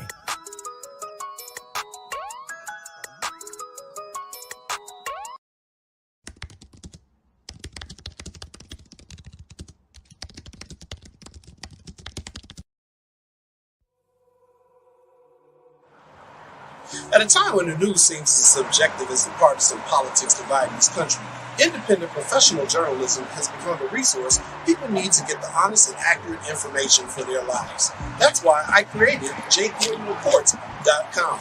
As a born and raised Chicagoan, I know this city better than anyone. So my investigative stories are all original, and they'll go deeper to expose the truth by using information obtained from public information databases and in-depth interviews with the movers and shakers. My future stories will introduce you to people and businesses who are changing the world, not just Chicago. My missing person stories will spotlight those who you don't hear about in the mainstream media who are often overlooked. If you want to hear my personal views on things around the world, check out my blog site, which is based off of factual information and my life experiences. There's also past episodes of my weekly sports podcast show, What's Up Cuz, that I host with my real-life cousin, Lance Urban. So if you're looking for all this information and more, check out JCoyneReports.com and follow me on Twitter at JCoyne. Every day we take steps to keep the people we love safe, but some health risks are easy to miss. Ticks hiding in the yard can spread germs, like the ones that cause Lyme disease. Mice searching for food can spread bacteria that makes us sick. Mosquitoes lay eggs in standing water and can spread West Nile virus and more. Cockroaches are drawn to water in the home, leaving behind allergens that can trigger asthma attacks. Common pests can threaten our health. Learn how to protect your family at pestworld.org.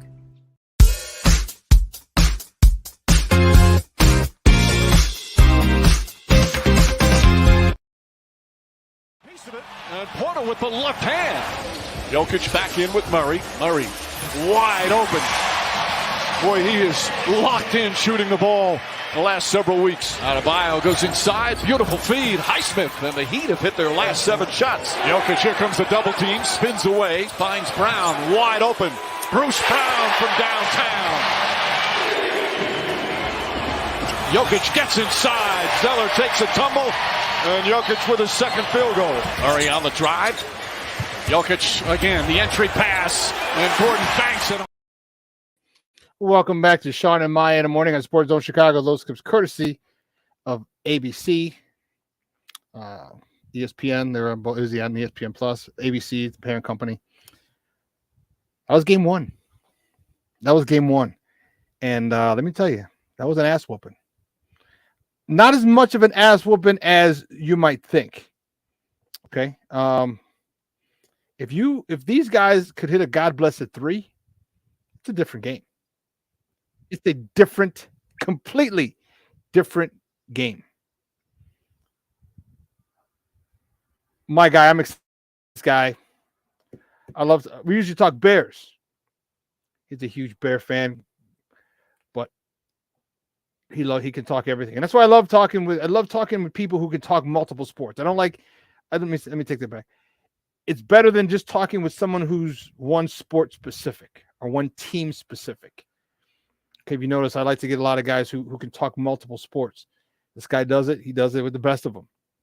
You can catch him every Saturday here on Sports Zone Chicago, 11 a.m. to 1 p.m. Central, with the Smoke Fellows, with Mr. Smoke Fella himself, Ben. With Mr. Where's Waldo himself, Kevin, KDL, who knows where in the country he's going to pop in from. And he has his own nickname, Mr. It's 5 o'clock. It's 5 o'clock somewhere. You can find him on Twitter. I'm sorry, not Twitter. You can go use his IG handle. All right, his IG handle is Lucky Luciano _623. I believe that's because it's his birthday. Man, let's bring him out. Let's bring him out. Our man, Damani Pugh. Lucky, what's up, Papa? How are you? Good morning. Good morning. Good morning. Yes, man. I'm up, ready to go. I know it's usually Mr. 5 o'clock, but not this morning. It's gonna be Ward. I got a long weekend ahead of me. I said, hold on, Lucky, hold on.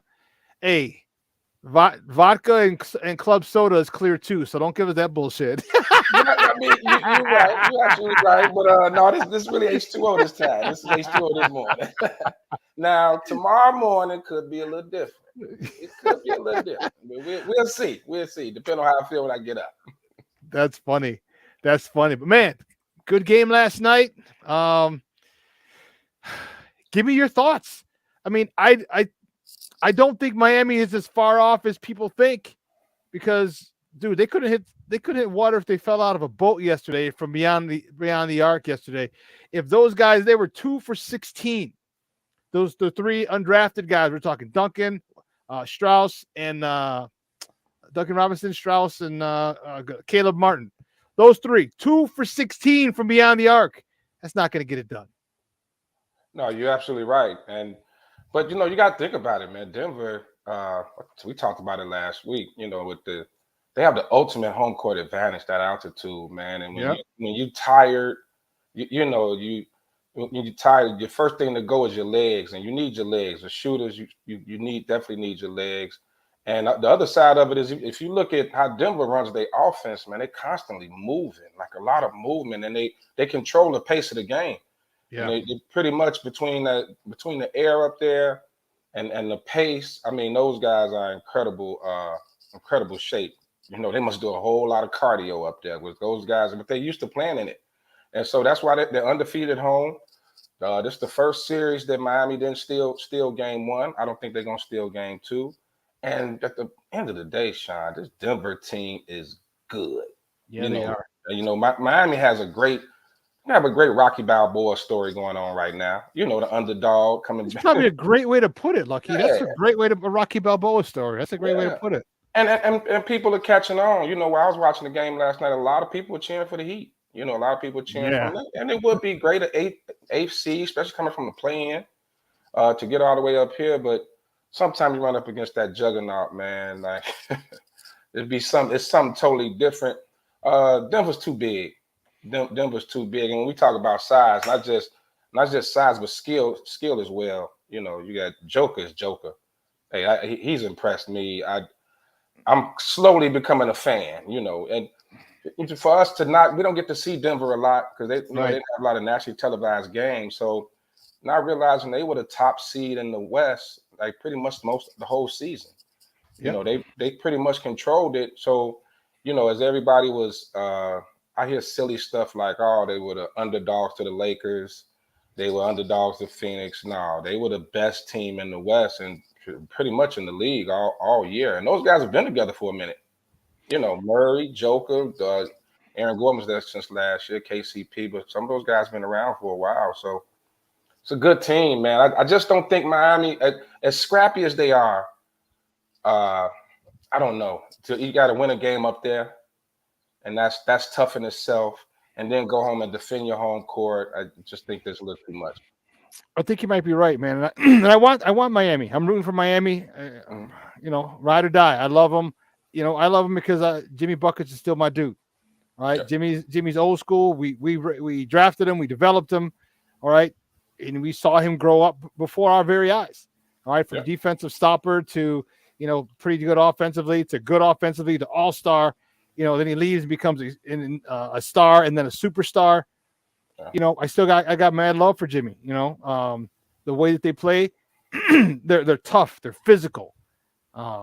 His style of play is perfect for the Pat Riley mentality that he has down in Miami. That's why they've done so well. I still think that you make some threes, it's a whole nother story because I think missed the first 9 or 11, and this is where basketball IQ comes in too, though. Lucky, You keep missing threes, you got to do something else. You shoot 2 free throws, man. They had 2 free throws the whole God blessed game. That's horrible. Get your ass to the hole. And I know the Joker's down there. Go into his ass. Go into him, cause contact, cause foul. Bam Adebayo's throwing that little Vucevic hook shot. Go into dude. All right. Go challenge him. Is he gonna block your shot? Probably. Okay. Is he gonna get a foul? That's a good possibility too. I didn't see Bam Adebayo, and I know he had a great game stat-wise. Right. But I need to see Bam Adebayo physically go at Joker. And Joker's a big dude, but you got to go at him. It's the finals, bro. There's nothing after this. You're gonna come up short again. Leave it all out there. You're absolutely right. You know, the thing though right now, Shawn, is unfortunately Miami is kind of the 3 is what has gotten them all the way here.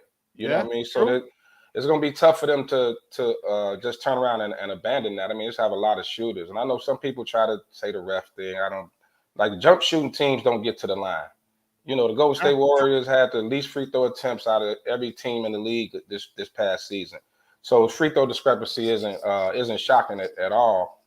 As far as, I would, because one thing, Joker isn't really known as a shot blocker. No. So you can't go in there, but Bam's going to have to try to get him in foul trouble. Like I said, instead of throwing up that little floater, like going to his body, see if you can get it, get the refs to kind of go in your favor, maybe get a couple of fouls on him. But then you turn around, and one thing about Joker, though, the crazy part is like nothing seems to phase him. Nothing. Nothing phases this dude, man. Like, one shot the first quarter? No biggie. We'll give out 10 dimes. That's it. It's as simple as that. And now those guys are playing together so well. You notice how Aaron Gordon was getting the mismatch, and he knew when Joker had the high post, he was right there, and every time it was there. Probably about 8 of those assists was off that play alone. Yeah. You know what I mean? And as far as Jimmy, I totally agree with you. I think he's always gotten credit, but you got to give him even more. Like probably one of the best two-way guys. He's guarding Jamal Murray. And Murray is balling right now. I mean, Jamal Murray is the Jamal Murray we saw in the bubble that can shoot lights out. He's probably one of the most underrated shooting guards in the league. Probably underrated. I'm gonna say underrated player. Period. Yeah, so, he had 26, 6, and 10 yesterday. So it's the first time since '87 when Magic and Worthy, where a pair of teammates had 25 and 10 in 25 and 10 assists in the finals. Those dudes were rocking, him and Joker. Yeah, and people were saying that, Jimmy with the 13 points, but at the end of the day, he has to chase him around in that altitude and then come back on the offensive end and try to put up, one of those Jimmy buckets games where he just can't miss. Mm-hmm. It's a lot to ask. It's a lot to ask. And even, going into the, looking at the mental side, I know, like you said, it's the last round, but it takes a lot mentally and physically to be on the road, all those series. And they just went 7 with Boston, almost blew that 3-0 lead. It's a lot. It's going to be a tough task. But one thing I'm starting to realize about Jimmy Buggers, and even Eric Spoelstra, let's give him credit. He doesn't get enough credit as a coach. Definitely doesn't. You can never count them completely out. And I think Denver isn't underestimating them at all. Denver's a well-coached team, too. Their coach don't get enough credit. They're going to try to put their foot on their neck. They have to, because they cut it to 8. They cut it to 8. It was 22 at one particular point, 21-22 point lead, and they kept cutting it to 8. And that's the one thing that I've said this whole playoffs. Miami's gonna play their way. Yep. Now, if it gets them blown out, it gets them blown out. And if you don't play your way and then be consistent and disciplined in your style of play, whatever that is, because Miami, talent-wise, Denver's much better. On paper, oh my God, it's not even a contest. Right. But Miami knows who they are. They play that way. They don't deviate from it.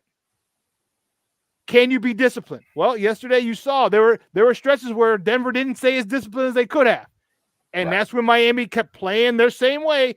Went from 22 to 8 or 9 points or 8 points. And Denver's like, oh shit, we better lace them back up again for all intents and purposes. And they were able to pull away.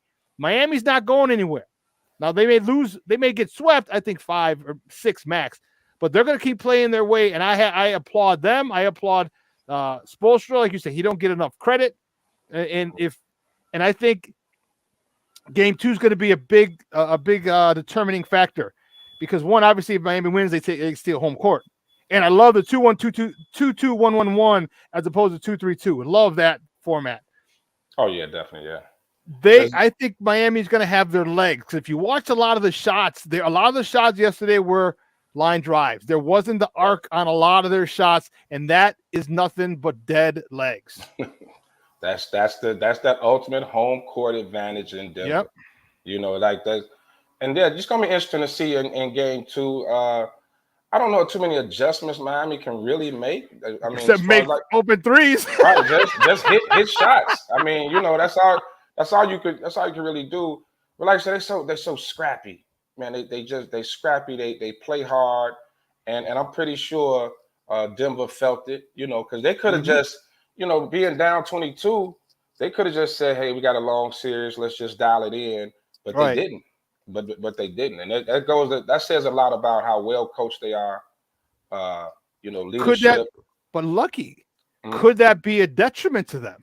Could they say, "Hey, listen, why keep playing hard? Let's give them game 1 because we are coming off of 7 games. We did just fly in, 36 hours ago. All right, let us chill the last half of the fourth period. All right, rest." We have an extra day rest now because they don't play till Sunday. Excuse me. Right. It's not Thursday, Saturday. It's Thursday, Sunday. Could it be a detriment for them to have continued to go all out and still come up short? It could be, but it could also be a mental thing. Like you don't want to get blown out the water. You know what I mean? Okay. Like they went out there and beat them by 40. You know, like what's your mindset going into the game Sunday? So I mean, I'm saying that's possibly the way Spoelstra and the guys are thinking, but. You said it yourself. Like Miami plays one way. Yeah. You know, they don't know any other way. That's what has a lot of these undrafted guys. You know, they got the minutes. They're in a rotation. That's what's keeping them in the league. They go out there and they play hard. But the other side of it is hit. You got to hit those open shots. You got to a team as good as Denver. You cannot shoot that poorly. You can't. You have to figure that part out. And they were open threes. It wasn't like Denver played amazing defense. They weren't wide. They were not playing amazing defense, but you hit it on the head. The line drives, that says a lot about the legs. And that other side, when you're chasing Denver around, that's what made Golden State all those years such a, like that dynasty that they were running over there, because you have to chase them on the defensive side and then come down and try to score with them. You know what I mean? That's hard. And Denver, they kind of remind me of Golden State. You know, I mean, the real good Golden, that 72 team, that like the movement, the constant movement, and guys how they play off each other. And that's a lot chasing guys like that, man. You got to chase. I mean, it wears you down. I don't care how good a shape you're in when you have to play both ends like that. In Denver, and they control the tempo. They control the tempo. You know, this Joker gets it, kicks it out, push it. You know, they pushing it. They're going to constantly make you move. Don't hold that sucker for more than a half a second. Man, you know, and I thought people were asking, Kevin Love, this, that, and I don't think Kevin Love could be a factor. I mean, he can hit threes, but defensively, Kevin Love can't do nothing with Aaron Gordon or Joker. So I don't know what bigger role he could play. I saw Zeller. They got Zeller in there just to get some size in there. You know, the problem is Miami is just a small team. And it's gonna be tough, man. Look, Michael Porter Jr. is 6'10". So anybody that's on him is, it's a matchup problem. So this is a tough one. This is gonna be a tough mountain for them to climb, man. It's gonna be hard. But if they pull it out, it's gonna be one of the greatest. Man, what will it? Man, it'll be the biggest runs ever. Yeah. Man, guys, we're joined by Lucky Lefty, Damani from the Smoke Fellows. We're talking little NBA Finals right here on Shawn and Mai in the morning on Sports Zone Chicago. A couple of different avenues I want to take this. Somebody asked me, and let me get your thought. Because especially now, say Strus and Robinson, and I know Hero's coming back, but I'm not expecting him to give us to give Miami the 20 points that they lost when he went out. He's still coming up. I'm not expecting that. But if these guys make it a series, say it's 4-2, all right? Miami loses 4-2, but Strus and Robinson and those guys start hitting their threes. How much more will teams start to look at sharpshooting undrafted 3-point shooters? Oh, a lot more. A lot more. It's a copycat league, especially when it's successful. You know what I mean? Something like that. And so it's opening the doors for guys like that. You know, they may not being the top of the draft class or the guys that were highly recruited even coming out of high school. But the ability to shoot in today's game is huge. I mean, if you can shoot that rock, you got a place in the league. Somebody's gonna put you on their roster. But yeah, if Miami pulls this, I think even if Miami doesn't pull off the upset, you still have to look at that. Those guys are going to get guys like that are going to get much closer looks. Like they're going to get serious looks. You bring guys in camp bodies. Yeah. Now these guys are going to start getting looks, like serious looks. And these veterans and these guys have been up there for a while. You better stay on your stuff, man. Stay on your toes, because this undrafted kid can take your spot. And talk about financially how it benefits the team, because you got a veteran who's drafted as opposed to an undrafted free agent who's knocking down these threes at a clip is almost as good or maybe even better than you. I mean, how much flexibility does that give a team? Now, like, I can save money here and I can go get this free agent because I only got to pay you, 1.2 as opposed to 5.7 the other guy, and that's more money for someone. How beneficial is that going to be for teams? Yeah. Well, look at even. I mean, let's go past Miami. With Austin Reeves of the Lakers was undrafted, right? Yeah. I mean, he's set to get Lakers gonna match like up to $100 million. This kid is undrafted. I mean, he came in. He was pretty much just a shooter when he came in, but he played hard on defense on both ends. Now look at him. I mean, now look at this kid, man. Oh, he's about to get paid, man. He's about to get paid. Yeah, coming from undrafted and he's only been in the league 2-3 years. So look at the impact and the impact he had. He cracked the Lakers lineup and got guys put on the bench. So it's already somewhat happening, So, but it's going to be interesting to see this year. Hopefully the Bulls pick up on it too, especially the much shooting as they need. Yeah, Austin, undrafted free agent. So if that happens, holy sheesh, man! It's like I said, financially it just makes sense. And you know what? The thing is great. I don't know why they didn't do this prior. Like, people are always in sports, you're always trying to cut corners, right? You're always trying to maximize. Owners want to maximize the dollar, right? This dude, you're making hundreds of millions of dollars. Chill, all right? $5 million ain't gonna kill you. But anyway, you're gonna start to see some of these people, and I think it's gonna be. There's so much talent nowadays, all right? Mm-hmm. I think that's why they got the G League. And G League actually talent-wise good. I think it's going to be good for a lot of teams. Let's talk a little real quickly. Shifted to our Chicago Bulls. Yeah. Our president of basketball operations just built this Denver team. Yep. For the most part, okay, yeah. Except for the last 2 years. Why do you expect that here? Is that what the whole thing is? Their contract talks for Vooch. Is that what that is about? Is Vooch supposed to be our Jokic or what? How do you see that situation here? Yeah, well, I think the expectation is that, especially seeing where Denver is now. So the expectation is definitely there, and he's going to take the same route. Maybe I don't see how he sees Vooch as that, but let's be totally honest. Joker is an anomaly, man. Like guys like that just don't pop around every now and then. Sorry about the noise. For some reason, they want to cut the grass right now while I'm on the show. That happens to me too. All the time. That's crazy. So yeah, but you kind of gotta be careful with that. Trying to find someone to play that particular role, because you just don't have a lot of guys. Those guys don't come around every year. A big man with a basketball IQ that high that can do all the things that he can do. Vooch definitely isn't that, but I think he wants to. I think he wants to take that same format, kind of that same idea, but he has to know how important shooting is this off season. He has to. I think the guy's too smart. He knows. So hopefully, like you say, maybe we find a Austin Reeves or Strus or somebody like that. And this shit, we had Strus. Strus was on our G League team. Unfortunately, right? Drop the ball on that one. Drop the ball on that one. How much of that you think is coaching, though? Spoelstra to Billy Donovan. That's a good call. You know what? I think a lot more might have to do with the fact that the Bulls spurned him. All right, the Bulls got rid of him. I think that really narrowed his focus. I think that really got him fired up. Like, okay, I'm here because he's a Chicago kid. He's right down the street from me. Oh, yes. Yep. I went to Stagg High School. He's from Payless. Man, literally right there. Actually, I just read an article. One of my buddies that I played basketball with at St. Rita has a camp that Strus came up in and played it. I'm like, get the hell out of here. That's so crazy. But I digress. But yeah, I think a lot of it had to do with, you had me here and you don't sign me because of my ACL. Okay, bet. And revenge, man, is best served cold. And man, so we got to find someone like that. But I'm looking for our 6'8", 6'10" dead-eye shooter. I'm looking for our Michael Porter Jr. type shooter. Exactly. I'm pretty sure. I would hope that the Bulls, this front office, is smart enough to know how important shooting is.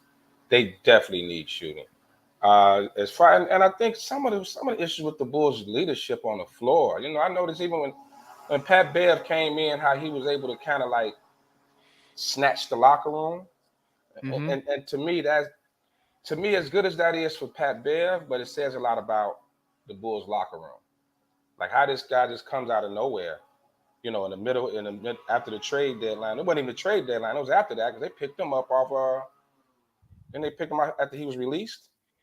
They picked Pat Bev after he was released, so it wasn't even at the trade deadline. Yeah. So for him to be able to come in and you see him, the guy that's pulling the young guys to the side of, hey, let's go, being kind of that leader. It says a lot about DeMar DeRozan and Zach LaVine. Y'all supposed to be leaders of that locker room, man. You're supposed to be leaders of that locker room. Yeah, I really see that, the void in leadership. All right, there's no one in that room, in that clubhouse, that locker room, that is a definitive go-to leader. Like it's, you know what I mean? Like, and isn't it crazy if you look at, unfortunately, the Sox? All right, same owner, same situation. There's no leader in that clubhouse. There's no leader in this locker room. They're a team that's they have no direction. All right, both teams, no direction, and they have no proven leader. Both teams. Now, DeMar DeRozan scores a lot. DeMar DeRozan hit a couple game-winning shots, and Zach is a max dude, but that shit don't make you a leader. Exactly. You hit it around the head. And I think even if you go back to DeRozan in Toronto, he really wasn't the leader there. I mean, yeah, he's a guy that could score. He's going to put up points, but I don't think that's his strong suit. So another thing on top of shooting, man, you have to really focus on like veteran leadership. If point guard is a position of focus, you may want to go get a veteran, somebody who can come in that locker room and kind of get these younger guys going. Because the Bulls, it's not lack of talent. It's definitely not lack of talent. It's the way they're built. It's the way they're built, the lack of leadership, and they definitely need that shooting. Well, what about my guy Cornelius said we got one 6'9", 6'10" guy in P. Will. Your thoughts on that? I like Patrick Williams. But I think he's still developing. I would like to see him take another step next year. People were talking about getting rid of him. I was like, no. This young man is like, he's fit for today's game. Yeah. He has the size. He's not I wouldn't call him a shooter, but he can hit it. He hit open shots. He's a solid defender. He has the length. He plays hard. So I really like him. But so this is year 3 for him, right? For people, is year 3 going into year 3 or 4? I think this is going into year 3. Going to year 3. No, this was going into 4. I think he had. Okay. I think because he was out most of the 1 year. It's going into year 4 for him. That's right. The injury, and that slowed his development down. I think this kid, you got to give him time to develop. I really like him, but once again, that leadership, that's somebody to take him to the side. That guy that they were talking about with Miami, how Jimmy tells those guys, "Hey, shoot," like he's on them, But he gives them that confidence. Hey, go out. Hey, you open, you better shoot the ball, And that says a lot. So yeah, I love Patrick Williams. I love him. I think he could definitely be a big piece for the Bulls going forward. You got to keep him around. Maybe not a core. He's not going to be part of a big 3, but you need guys like that if you're going to go anywhere in the NBA. You know what? I think he can be. I like him. I don't know if he'll be a dead eye spot up shooter, but his bag of tricks is pretty full. He can he can hit the mid range, right? He can hit the midi. He can hit the 3-point shot. He can drive. He can post up. He has a pretty complete game. I really would like to see them exploit that, maximize that next year. I would love to see so if he's the only guy in with the second unit, Like, and where I want him, put him in the second unit. Let him go ham. Yeah. Let him go ham. Put him in the post. Let him run. You know what I mean? Let him move. Have people chase him. Dude, this dude's big. He's strong. His repertoire. He's got a one hell of a repertoire. Like I said, he can score from all different spots. I think they just need to use him. I think he's best served off the bench, but he's not as athletic as a Michael Porter Jr. or a who's the other Aaron Gordon. All right, those dudes are like smooth, athletic. I'm waiting. We need one or two of those guys. Oh, all right, man. in addition to the point guard. So we're ways off. Yeah, and also being able to like he can guard multiple positions too. So that's always a plus. You know, a guy that can guard multiple positions. But you know, like I think you hit on the head going with the second unit, because how is he gonna really get off out there with Vooch, DeRozan, and Levine? You know, now you're talking like fourth option, or you the cleanup man. You know what I mean? So I don't even know if we really don't know what all he can do. I mean, being out there with those guys, it's gonna be tough. But hey, but he seems like a young man that works hard. So I could see him improving the 3-point shot. You know, he seems like one of those guys who will go out there and go work on that shot. I think he'll be a lot better. But for me with the Bulls, I just the DeRozan Levine thing just don't do it for me. It just doesn't. I'm sorry. I mean, they too many times I watched them just get the ball and everybody's just standing around and either they take turns. Okay, your turn, you get yours. Okay, your turn, you get yours. You know, Levine's shot selection is horrible. Right? Man, I don't know what. He get the ball. This is just like, I don't know what to do. Crash the boards. He's a black hole. He's a black hole. It's like, what are you doing, dude? What are you doing off his foot? What are you doing?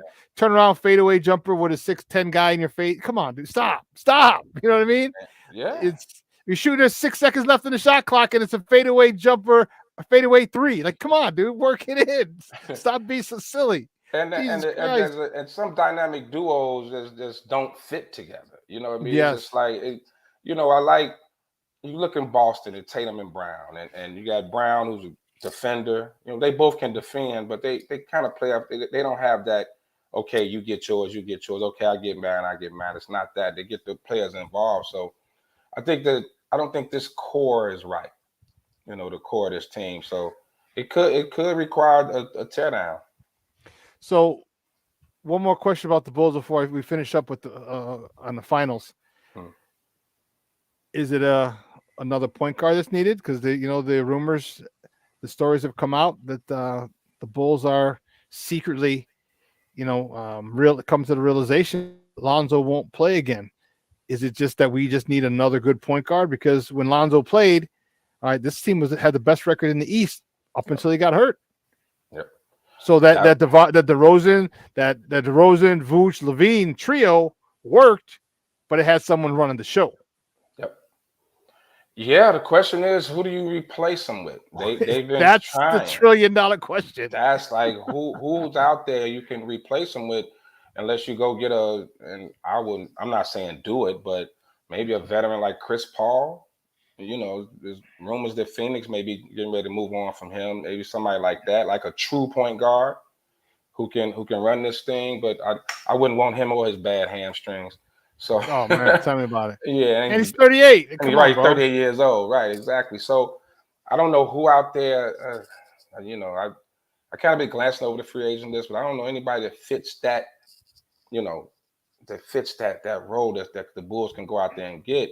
Because Lonzo's a three-headed thing, dude. Yeah. Like he run the show, he can hit the three. He's a 40% three, and he plays a hell of a D. Perimeter defense. I mean, you gotta.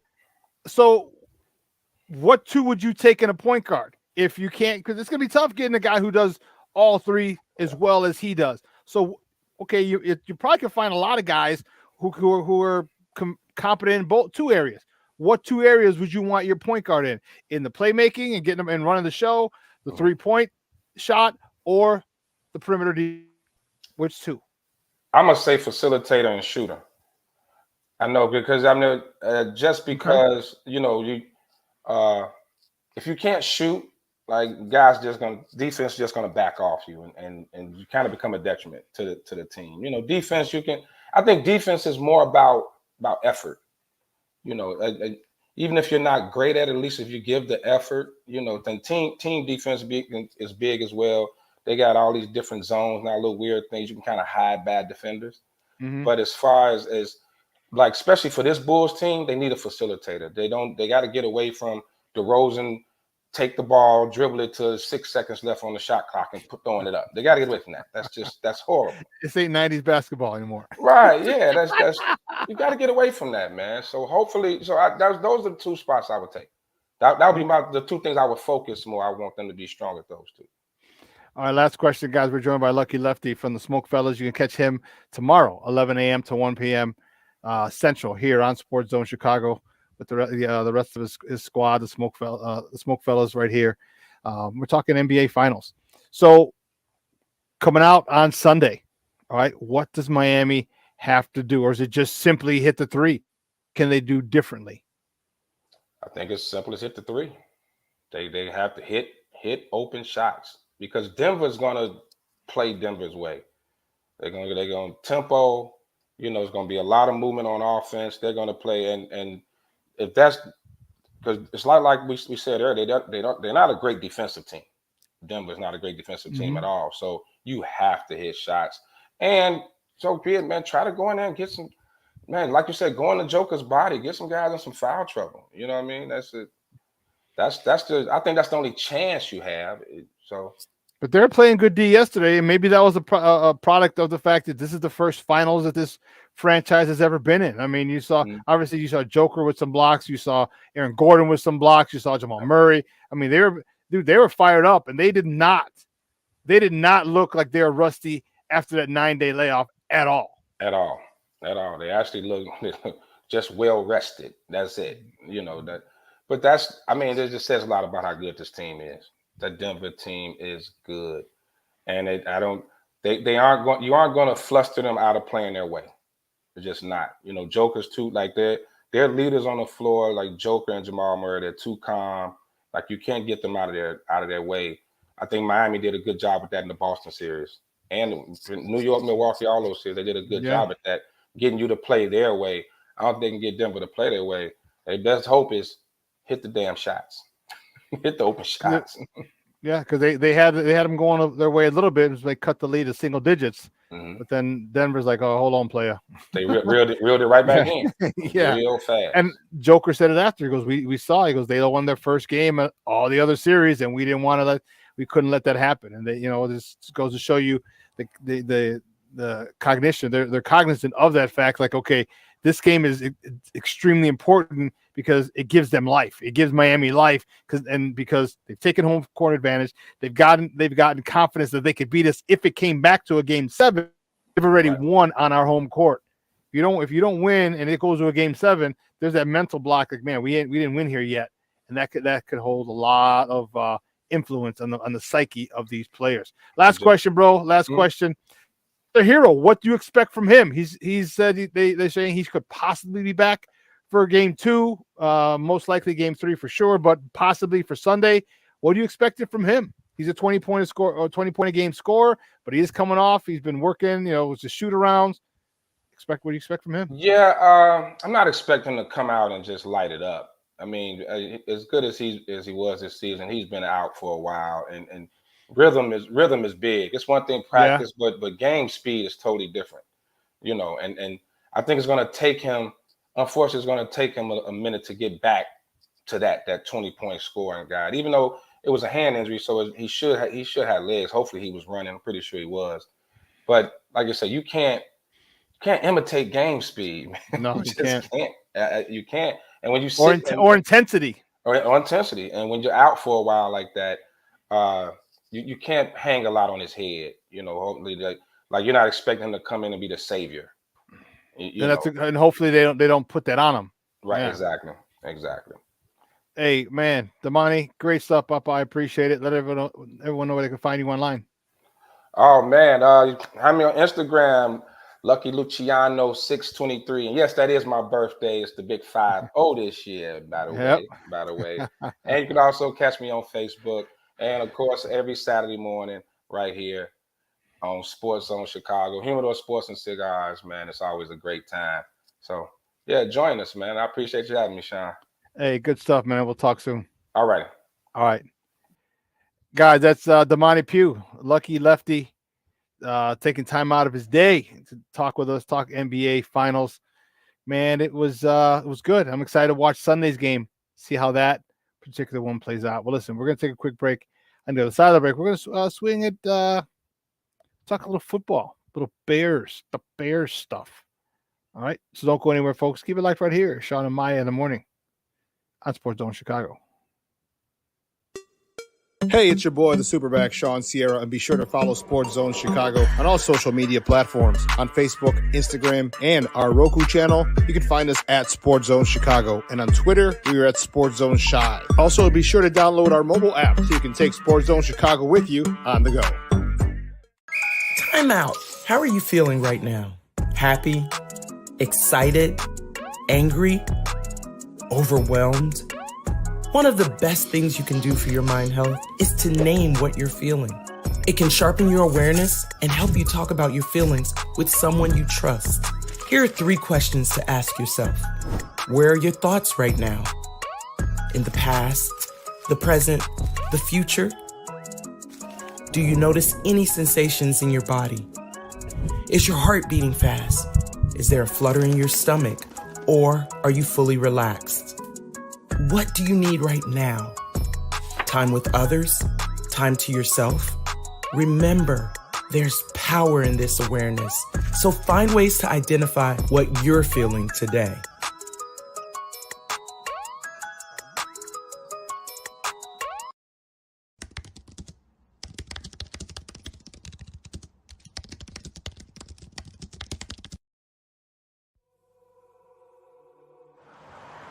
At a time when the news seems as subjective as the partisan politics dividing this country, independent professional journalism has become a resource people need to get the honest and accurate information for their lives. That's why I created JCoinReports.com.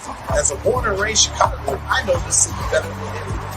So my investigative stories are all original, and they'll go deeper to expose the truth by using information obtained from public information databases and in-depth interviews with the movers and shakers. My future stories will introduce you to people and businesses who are changing the world, not just Chicago. My missing person stories will spotlight those who you don't hear about in the mainstream media, who are often overlooked.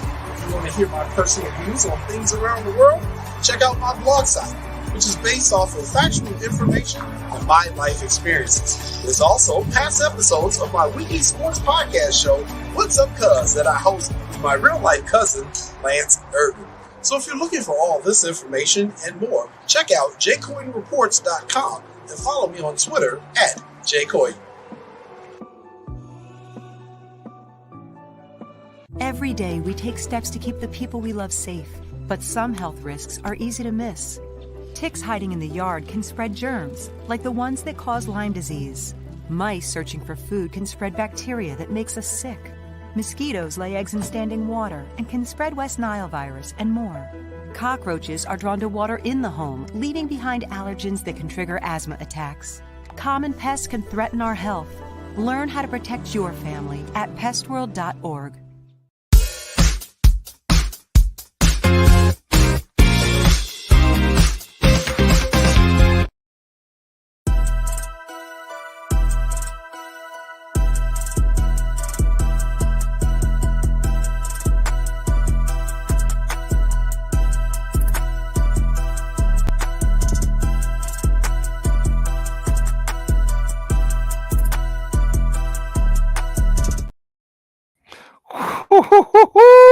Welcome back to Shawn and Maya in the morning on Sports Zone Chicago.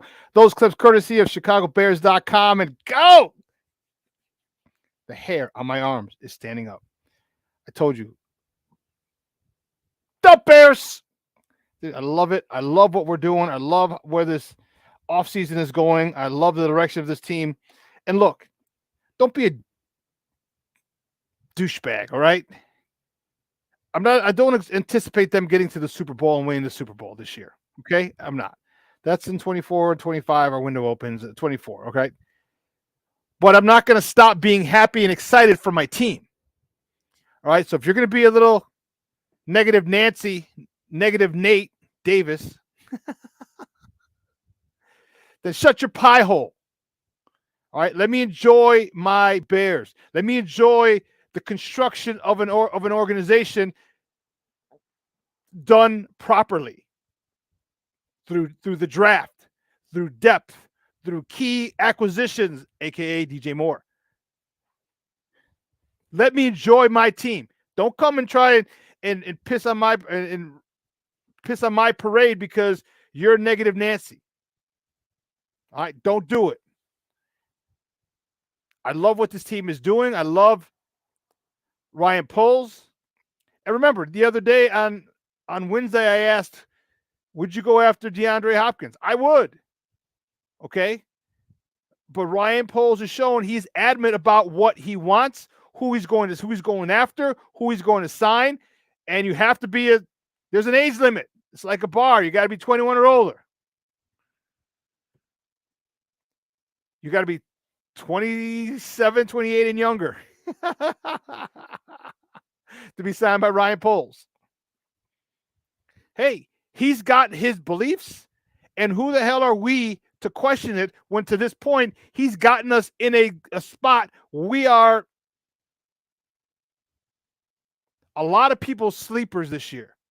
A lot of people's actual favorite to win the NFC North, to go from worst to first. I know Detroit wants to have something to say about it. Minnesota wants to have something to say about it. Even Green Bay. But realistically, on paper, we are good. We are good. A lot of young talent. A much improved offense. Much more reinforcements on defense. Depth on offense and defense. We're a much better team overall. And that is what I'm excited about. That is in the culture. And the culture that's being fortified here with this front office, Kevin Warren, more importantly, Ryan Poles. Kevin Warren just got on. And Coach Eberflus. Their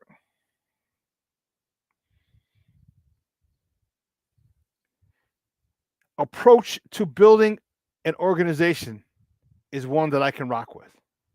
One that I feel very comfortable with. One that I know is going to have a lot of people happy, jumping up and down, either in the stadium, in your living room, at a bar, at a friend's house, watching these games. Okay. Guys, we have not had the great fortune of witnessing a ton of really good general managers. We haven't. Okay. It is what it is. But the one we have now, to this point, has been very good. A little over a year on the job. Well, I don't know about made some mistakes. I might have done a couple of things different, but Nimolo, he didn't. But we're still in a phenomenal spot as far as cap space, as far as drafted players, acquired players, DJ Moore. Okay? We're in a phenomenal, phenomenal place. It doesn't stop here. Next year we have 2 first-round picks. Okay? So just when you think his work is done, like, oh, great, good job. Oh, 2023 is awesome. Guess what? 2024, the draft, we have 2 first-round picks. We can get nuts like Texas did, or Houston, the Texans. Jump back up, get 2 edges if you want. What if we do that? What if we solidify that? Or what if we get our stud 3 technique and our stud edge next year? All these things are possible. Worst case scenario, what if Justin Fields isn't the guy? And before you even go there, I believe truly that Justin Fields will be the dude. He will be the guy to lead us to a Super Bowl. Okay? However, the NFL stands for not for long. Okay? You have to be prepared. And the Bears are in a great position to be, or they're prepared and they're in a great position if, let's just say if Justin Fields gets hurt or has some of the unthinkable. Okay, just he can't play anymore. Well, we have 2 first-round picks, so we can go parlay them for a Caleb Williams. Okay, we already have DJ Moore. You know, you'll sign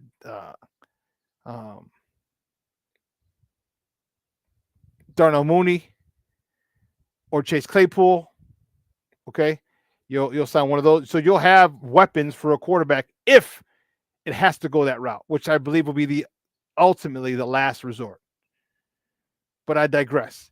I think you can add great talent to the defense. And then you don't know who's going to be a stud on defense. What if we have our 3 tech? What if Zach Pickens is the dude? What if Javon Dexter is the dude? What if they're both interchangeable at the 1 and the 3? What if they both excel? And now you just want to you can just go get pass rushers? And if you don't sign Darnell Mooney or Chase Claypool, now you can draft Marvin Harrison Jr. if you'd like. There are plenty of options for this team. The line seems to be set. Darnell Wright at right tackle, Nate Davis, right guard. They're going to be here for a couple of years.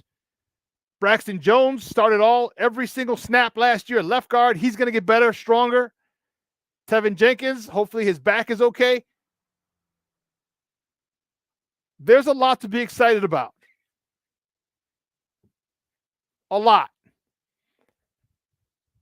All right. June 1st cuts. June 1st cuts. There could be a whole bunch of people that are going to be cut post June 1st. Well, it's post June 1st now. If they're waived, Bears have first right of refusal. Bears get to have the first chance to sign them. If they're released, hopefully people say, hey, there's some good stuff going on there in Chicago. I think I want to be part of that. They just added some stud weapons to their stud quarterback. Offensive line, wide receiver, tight end, running back, every level, every offensive room on this team has been upgraded. Everyone. And so if a free agent says, man, and this is what you look for as a free agent, like, okay, who's going to win? Who did more for their team? Who helped their quarterback? The Bears. Who helped their quarterback more than the Bears? Bringing in DJ Moore, a true number 1 receiver. Bringing in a tight end in Tunyon. Bringing in 2 running backs. Deontay Foreman and Scott. You brought in a lot of weapons for this quarterback. I'm a free agent. I strongly have to consider Chicago a destination for me and my family.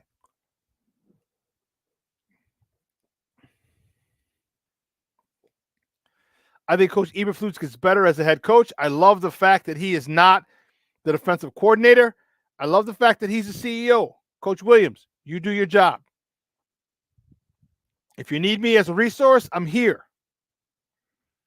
Luke Getsy, do your job.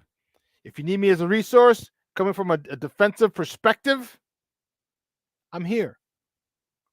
But you run the offense, you run the defense, I'll oversee everything. So I'm not spending more time with the defense because I'm a defensive guy. I'm splitting time evenly. And then looking at special teams as well. You know, they started demolition on the interior of Arlington Park Racetrack.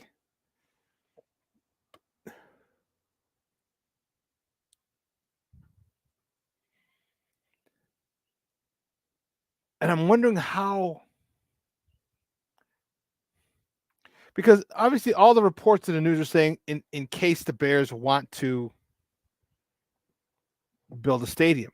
And I'm thinking, why would you buy that? It's $190 million or something like that. It's crazy. The year before it valued at 30-something million. And then the year the Bears want to buy it, it's 190. Go figure. I don't know. But what would the Bears do if they didn't build a stadium there? What's the whole purpose of that? Just to build an entertainment center? But what's the draw? If they build an entertainment center, you can just go right to Rosemont. You go downtown Chicago, you can go to Rosemont. Rosemont has tons of restaurants, outlet mall, tons of shopping. Right by the airport, they have the Chicago Dogs. They got a baseball team there. They got a lot of stuff there. Not too far from downtown. Take the train right into downtown, take the train out. So what's the draw to go into Arlington Heights if they just make it an entertainment center? Just shopping? Yeah, I don't think that'll do it. So why do you keep saying if the Bears decide? What else would they do, in my opinion? They don't have to build, but what else would they do? It's $190 million you just spent.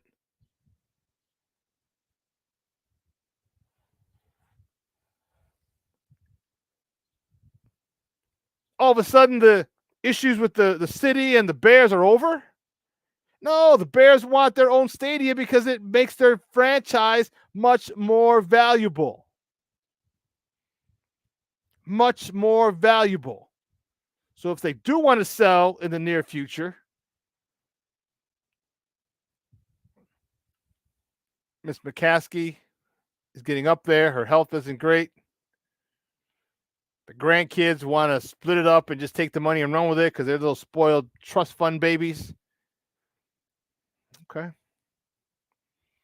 You want to be able to sell that and maximize it for as much as you can. The only way to do that is to have your own stadium. Your stadium generates revenue for you.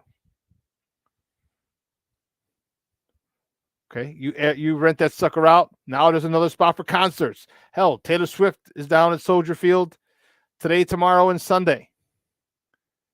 You could have concerts out there. It's enclosed. We've talked about it. We've talked about the Big Ten championship game. We talked about NCAA Final Fours. We talked about a whole bunch of stuff, indoor football league, or a USFL or XFL and or USFL and or XFL teams. You have places to play. You have, and the weather in Chicago can get a little crazy in December, January, February. Now you're protected by the elements. All these are money streams for the Bears. Parking, not the Bears right now. It belongs to the Park District. Okay, well, now there's another stream of revenue. It just makes sense. Why would they buy it if they're not going to build a brand new stadium? I don't know. Call me crazy. I've been called worse. But listen, I'm going to take a quick break. On the other side of the break, I'll have a little more Bears talk. But you know what? But I really wanted to talk about some sad news on the home front. All right? So don't go anywhere, folks. Keep it locked right here. Shawn and Maya in the morning on Sports Zone Chicago. Hey, it's your boy, the SuperBack, Shawn Sierra, and be sure to follow Sports Zone Chicago on all social media platforms, on Facebook, Instagram, and our Roku channel. You can find us at Sports Zone Chicago, and on Twitter, we are at Sports Zone Shy. Also, be sure to download our mobile app so you can take Sports Zone Chicago with you on the go.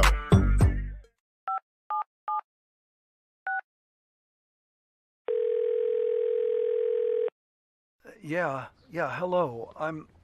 I'm really not sure if this is what you all do, but I really don't have anywhere else to turn. Hi. I don't even know why I'm calling right now. I'm sorry. My thoughts are going a mile a minute. My kids are out of state. My buddies from the Army are all gone now. I'm really alone. I left the service last year. My mom just passed away a few months ago. I miss so much time with her.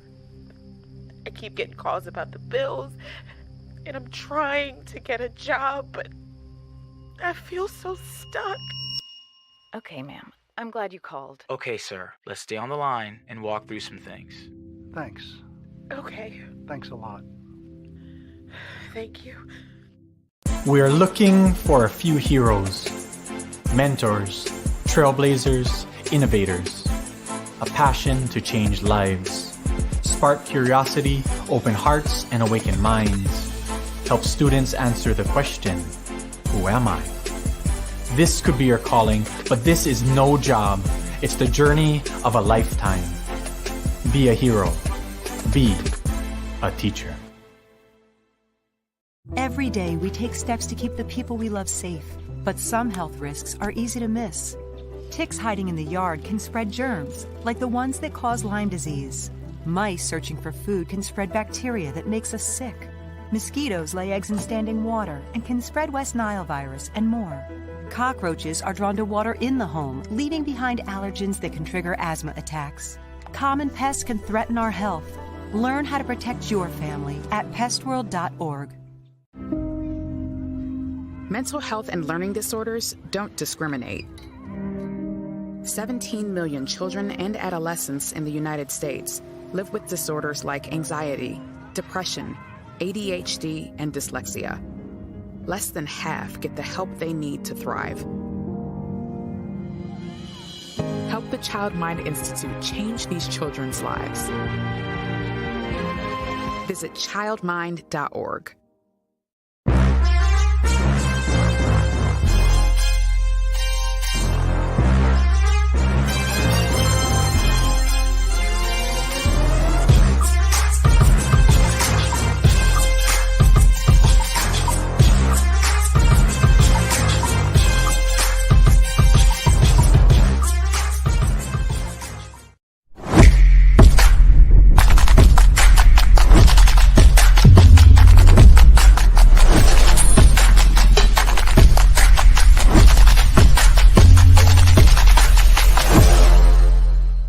Chicago began at their 25 at the 19 of Miami, 1st and 10, and here goes Phillips chasing the quarterback. Come in again with a block and a touchdown.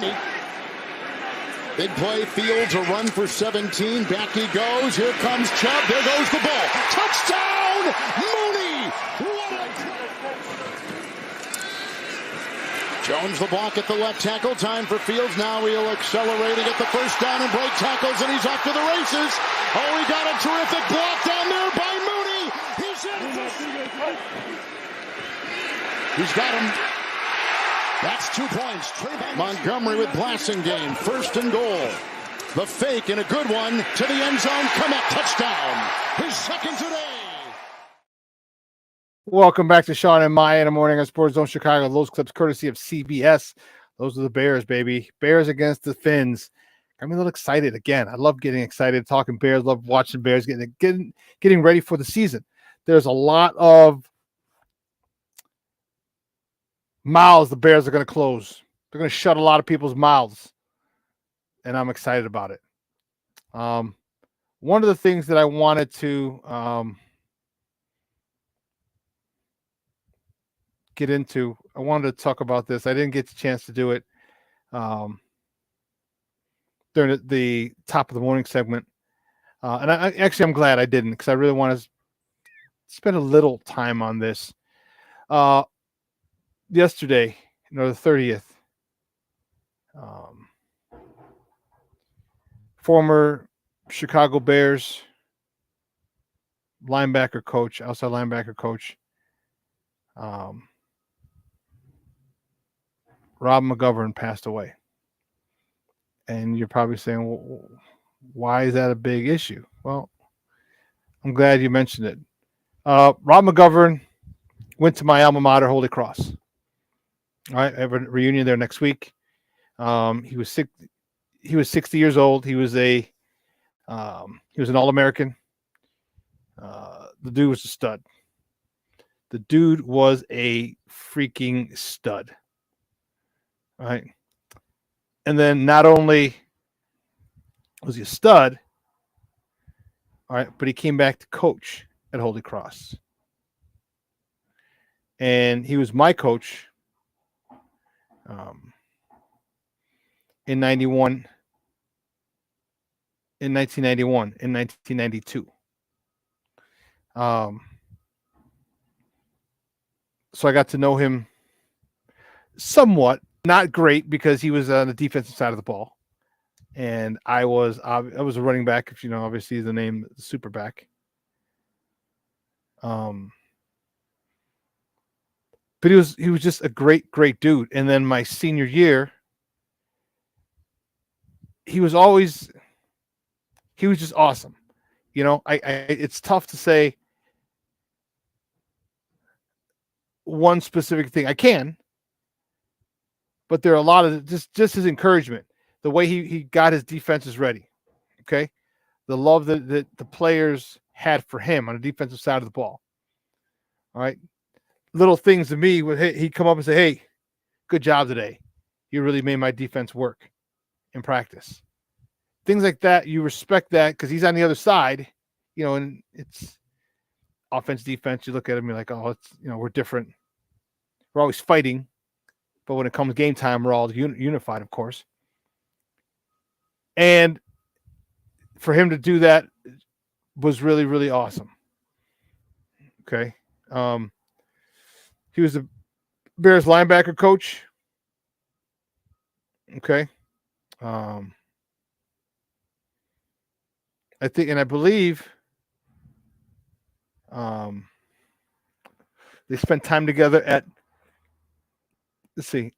Boston College, him and Ryan Poles. 2000, yeah, they were both there. Ryan Poles was there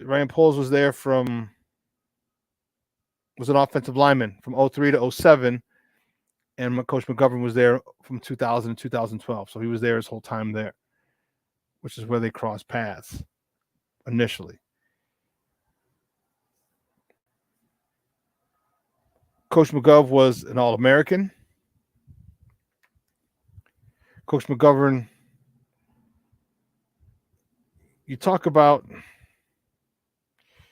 he at one point, he was the first team All-American back in 84. He led the nation in interceptions in 84. He set the Division I AA career interception record. Okay.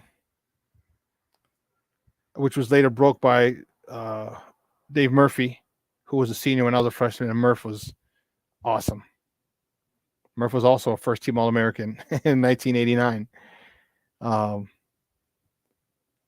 this is a football guy. And I just wanted to remember him.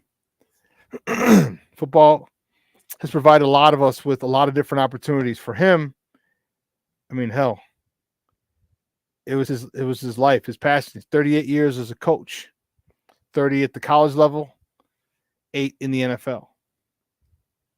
And he was always good to me. Like I said, even though I was on the offensive side of the ball, and our conversations weren't very plenty, or weren't very plentiful because of the fact that he was a defensive coach and I was a running back. But the respect I had for him was second to none. And it's a shame. Now it's the 4th coach that has passed away. And you know what sucks? That shows how, that truly, truly, truly reminds you how old you're getting, how old I'm getting. You know, you start to see people who are influential in your life. And for me, a lot of it was football players or football coaches, excuse me. And when they start to go, it's like, holy sheesh. You know, a couple of years ago, I want to say in 2020, you know, my grammar school coach, Coach Jack Quinn, passed away from COVID. Coach Quinn was awesome. Him and Coach Schaller, to this day, my favorite coaches. They demanded a lot out of us. And I was, you know, for a kid whose dad wasn't around, you know, we searched for father figures. We searched for that male love and attention that we got. And these dudes were Coach Quinn and Coach Schaller. Those were men's men. You know what I mean? Like old school, like ask no quarter, take no quarter. You know, and then one of my high school coaches, Coach Angston, similar, cut from the same cloth as Coach Quinn and Coach Schaller, just died a few years ago from ALS. And this was the guy who I love because he was straightforward, blunt, straight, no chaser. Whether you wanted to hear it or not, didn't matter. He told you the truth. And you may have hated him because he rubbed a lot of people the wrong way because he told the truth. But I loved him. Coach Angston and Coach Quinn, those are two guys that I patterned my coaching style after. Okay. And then Coach Terry. Coach Terry with the Thunder. This guy was like the ultimate gentleman. All right. Fought for what he believed in. Very quiet, mild-mannered person, but just driven. And now another one, Coach McGovern. I'm very fortunate to have played football for so long and to have the experiences of being coached by great men. Okay, and all I could do is say thank you and pay it forward and hope that a lot of my players will someday say, hey, you know what? Coach Sierra was one of the dudes that I needed at that particular point in my life. As a coach, as a mentor, as a man. So that's all I can hope for. But Coach McGovern, Bill McGovern, will be missed. And it was crazy. Like my senior year, he still wanted to stay on the staff at Holy Cross. And he got a raw deal. It's the way the coaching world is. Okay, a new regime came in. Coach Peter Voss, who also was a Holy Cross graduate. I want to say early 70s. He graduated from there, but it come from Notre Dame. A lot of attitude, a lot of arrogance, a lot of pompous bullshit with us, the players, with the coaches who trying to stay over. And I remember him degrading Coach McGovern in front of us, in front of the team, just yelling at him for some stupid shit. Basically to say, I'm the new sheriff in town. Which kind of that rubbed me the wrong way. One main thing being because you're both Holy Cross Crusader alums. And I know Coach Voss had come from Notre Dame. Coach McGovern had, wasn't there. He was come from somewhere else, but you're still both alumni from Holy Cross. And for him to treat another one of the Crusaders like that, his brethren of Holy Cross, alumni brother from Holy Cross, like that, did not sit well with me. I didn't like Peter Voss. The whole situation was bad. I thought he was a horrible coach. And when he did that, like it really, like I saw, and we felt really bad. And Coach McGovern was just like, "Hey, listen, don't worry about it. You have stuff." And there was the one thing that it shows you how, his thing was, you still have a season to play and you have a degree to get. Don't worry about me. Basically, I'm a big boy. I'll find another gig. I'll find another job. But you don't let what's happening to me affect your business, affect the fact that you have to play for this guy, affect the fact that you still have to get a degree out of this school and go into the real world with a degree that carries a lot of weight. And he instilled and he professed that to us and made sure that we understood that. And for that, I thank him.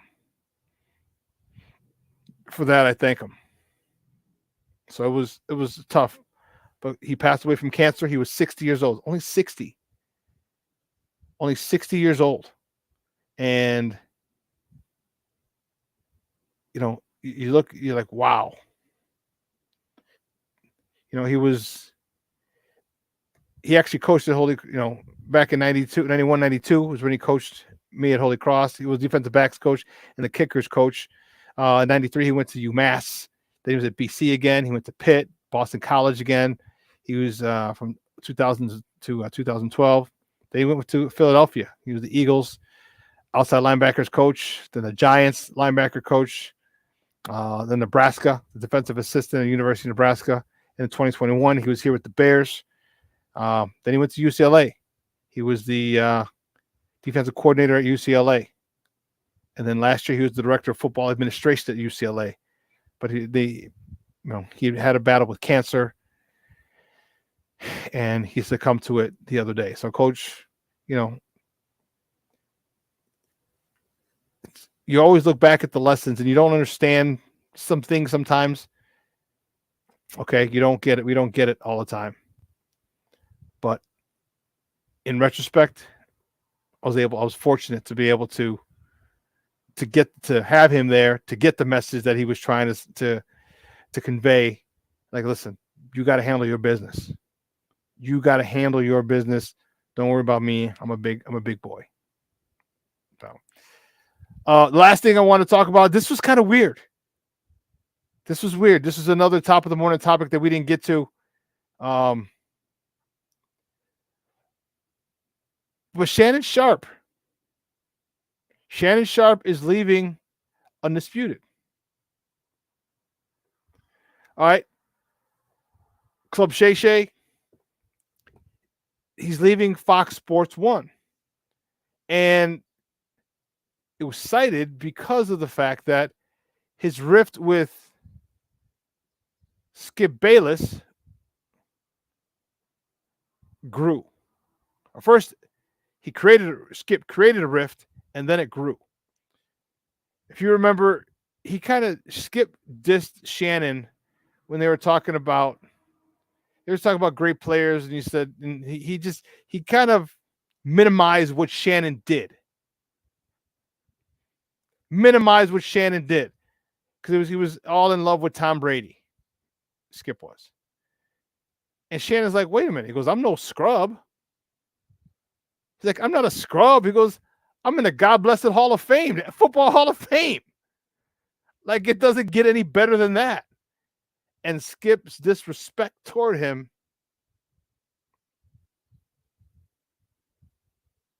consistently made Shannon say, you know what? I'm done with this. I'm done with this. So it's going to be interesting. It's another good lesson in life. Just because people are there with you, next to you, doesn't mean they're beside you. Let me say that again. Just because people are next to you doesn't mean they're beside you. All right. I think the jealousy of Skip got to him. I don't think he realized that Shannon would become such a popular figure, because Shannon doesn't have great English. All right, he's a boy. He's a good old boy from the South, so he has a Southern twang, Southern accent, talks Southern. And Shannon, college educated, and I'm not saying Shannon's not college educated, but Skip speaks pretty good English, the King's English, so to speak. Thought, okay, this is, we got a player here, but you know what shined through was Shannon's personality, Shannon's realness. And I think that's what got people adoring Shannon Sharpe, was he was real. And it sucks because now it's going to happen after the finals. It's going to be over. He's leaving sometime after the finals, all because of jealousy.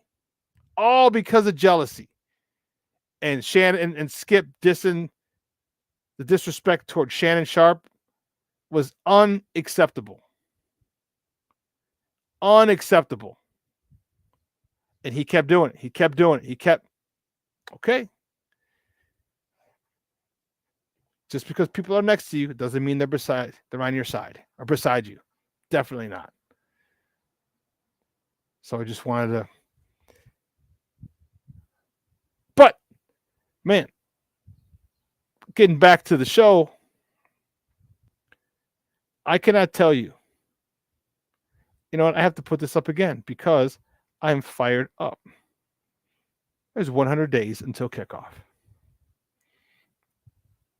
That man right there is going to have this city eating out of the palm of his hand.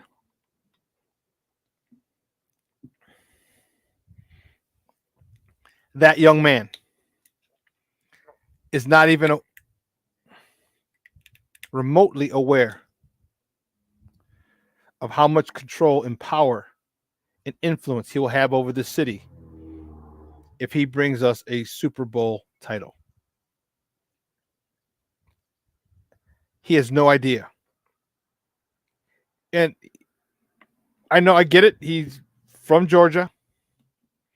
All right, Kennesaw, Georgia, where Travis Bell, the new defensive tackle we drafted, went to Kennesaw State. Went to Georgia, University of Georgia, so he understands how it is in Athens if you're a stud, but got passed over by the coaching staff, and they want to play Eric Fromm. So he goes to Ohio State and leads them to the college playoffs both years there. First year into the semis and the last year into the championship game. So he has an idea of, in Ohio State, that's Columbus, they're a rabid college football town. But that's just what Columbus is, the town. It's not a city. It's not a big city like Chicago. And I think he's starting to understand how rabid Chicago Bear fans are. And I'm sure people have told people about him. I'm sure people have told him, like, you are going to eat like a king. You'll never have to pay for another meal if you take this team to a Super Bowl, win a Super Bowl with this team, for this organization. He seems like he's a level-headed young man. I believe his father was a police officer. Kid just has a good aura about him, good attitude, good mental mindset about him. And I'm telling you, I don't want any negative Nancy's. I don't want to deal with people. And people do things just to get clicks. I'm not going to do that. Okay?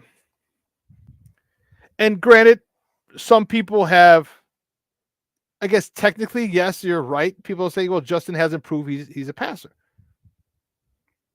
If you look at the numbers, you have a very strong argument.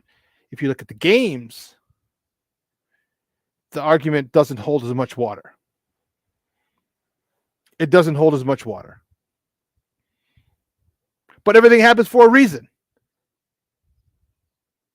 Okay, it happens for a reason, because if all those things, if all the times that Justin Fields got us close, he was able to get us across the finish line of the game and win a game, we wouldn't be in the situation we're in now.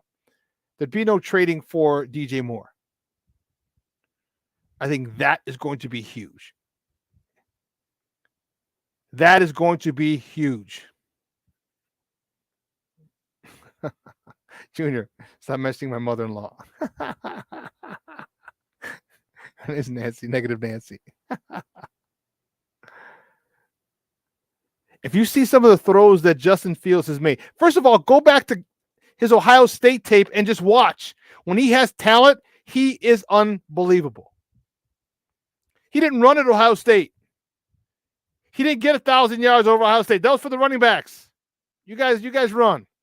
I'll sit back here and pick you apart. And he did. All the way to the college football national championship game. Now we got him a receiver, a number one receiver. Now we have other receivers who are good, who are much better number 2 and number 3 receivers, who can be Pro Bowl number 2 and number 3 receivers. Got him a running game. It's going to be just like Ohio State. He's got 3 running backs who can go in and get yards. And if you start running the ball, we know that you start running the ball, defense has got to adjust. They got to bring somebody down to the box, which means there's not as many people in coverage. This guy is about to do what some people thought was impossible, and that's lead this team to a championship, a Super Bowl. And it's not going to be this year. It's not. Next year, I anticipate us being strong Super Bowl favorites or contenders. We'll just go contenders. Contenders.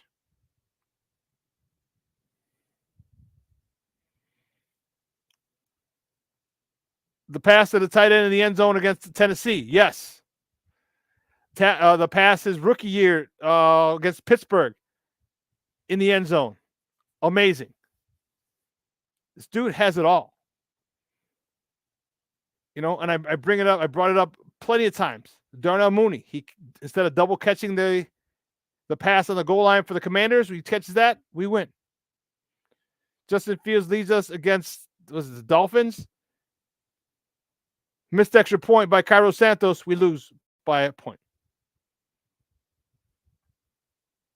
The drop pass by that was a different game. That was the Niners. No, it wasn't the Niners. It was who's the missed extra point?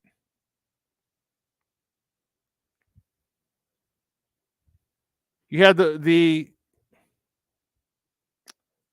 Equanimous St. Brown drop. First of all, the no pass interference call when they yanked DJ Moore down or Chase Claypool down. They yanked him down. They pulled him back. No pass interference on 3rd and whatever. Then on the next play, 4th down, which was kept the drive going, he hits Equanimous St. Brown right between the hands. Goes right between his hands on 4th down, ball over. Amir Massett, the kid from the Vikings who played for fumbles against the Vikings. I mean, that's 4 games right there. Justin can do it. Justin can't throw the ball and catch the ball. Do it. Justin has shown you he can lead a team. Now he's got talent. He's got upgraded wide receiver, an upgrade in the running back room, an upgrade in the offensive line, an upgrade in the tight ends. Come on now. It don't take a whole day to recognize sunshine. So you can sit there and say, well, I want to see. Okay, but if you if you read the tea leaves, if you see how the situation, the season went last year, and not just because I'm a Bears fan, look at what he did.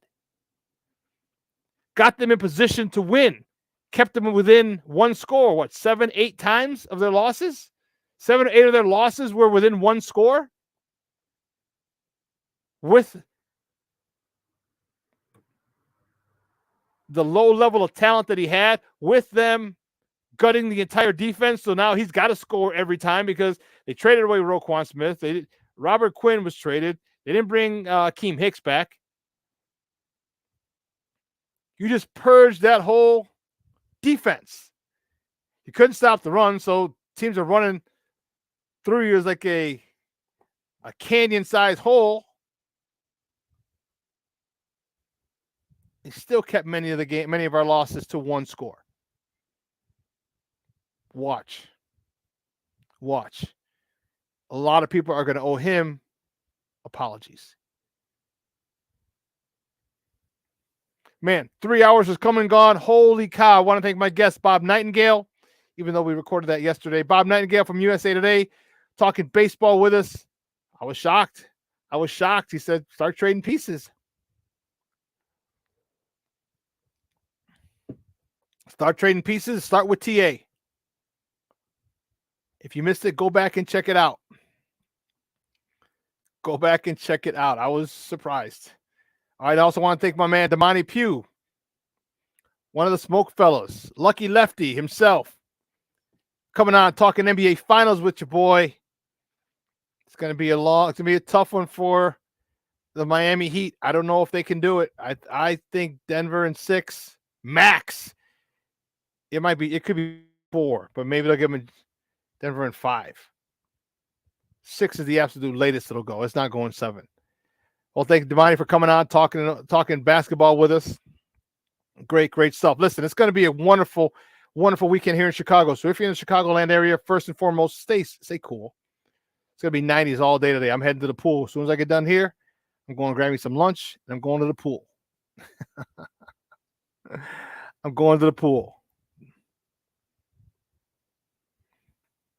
Spend time with your loved ones. Give them a hug. I know it sounds a little sappy, but man, just seeing Coach McGovern pass, man, that happens a lot as you get older. More and more people that you knew or that influence you, they tend to go. So it's spend time. All right, go to a pool, go to the beach, stay in the house, watch a movie, just enjoy your loved ones. Give them a big hug, tell them you love them. All right, do yourself that favor. Stay cool. It's going to be hot. If you're heading out, enjoy with your loved ones, with your family, with your wife, with your girlfriend, with your boyfriend. Okay, with the kids, with the in-laws, with everybody. Just enjoy Chicago. Summertime Shy is here, baby. The unofficial start of summer was last weekend, Memorial Day. All right, get your white pants out. I got to go pick mine up from the My cleaners. Actually, I do. I got to get them from the tailor. I'll get them tomorrow when I go to the Sox game. He's on 31st, right by the stadium. But get out there, enjoy it. There's tons of stuff. They got the drive-in over in Pilsen, Google Chicago drive-in. They got rooftops. We got patios. We got restaurants. Go enjoy Chicago. We got boat cruises up and down the river, in and out of Lake Michigan. Chicago is the best city in the world in the summer. Go enjoy it. Let's make sure that you stay hydrated, enough sunblock, and make sure you enjoy Summertime Shy. I'm going to get out of here, folks. I have a lot to do today, and I'm excited about doing it. Guys, we're going to take a 69-hour break, and on the other side of the break, we'll see you same bat time, same bat channel, Monday, 9 a.m. to noon, Central Standard Time. So for my guy, Steve Weekly, getting all those clips together for me, executive producer Elliot Baez, social media guy Clarence Council III, my co-host in absentia Maya Kai, and my guests for calling in. But especially thank you to you for joining us, for tuning in, for the love, the support. I appreciate it. I love it. We have some pretty cool stuff still coming in the works with Sports Zone Chicago. So again, I thank you for the love and support. Just keep rocking with us. We're going to keep doing pretty cool stuff for the show and for you guys. All right. So for Steve, for Elliot, for Clarence, for my girl Maya, I'm your boy, the SuperBack, Shawn Sierra. Guys, have a phenomenal weekend. Get out there, enjoy Summertime Shy. It's it, man. It's it. And you know what? Maybe I'll even wear my bucket hat that I'm going to get tomorrow from the Sox game. So, guys, have a great weekend. I'm your boy, the SuperBack, Shawn Sierra. I'm out. Deuces.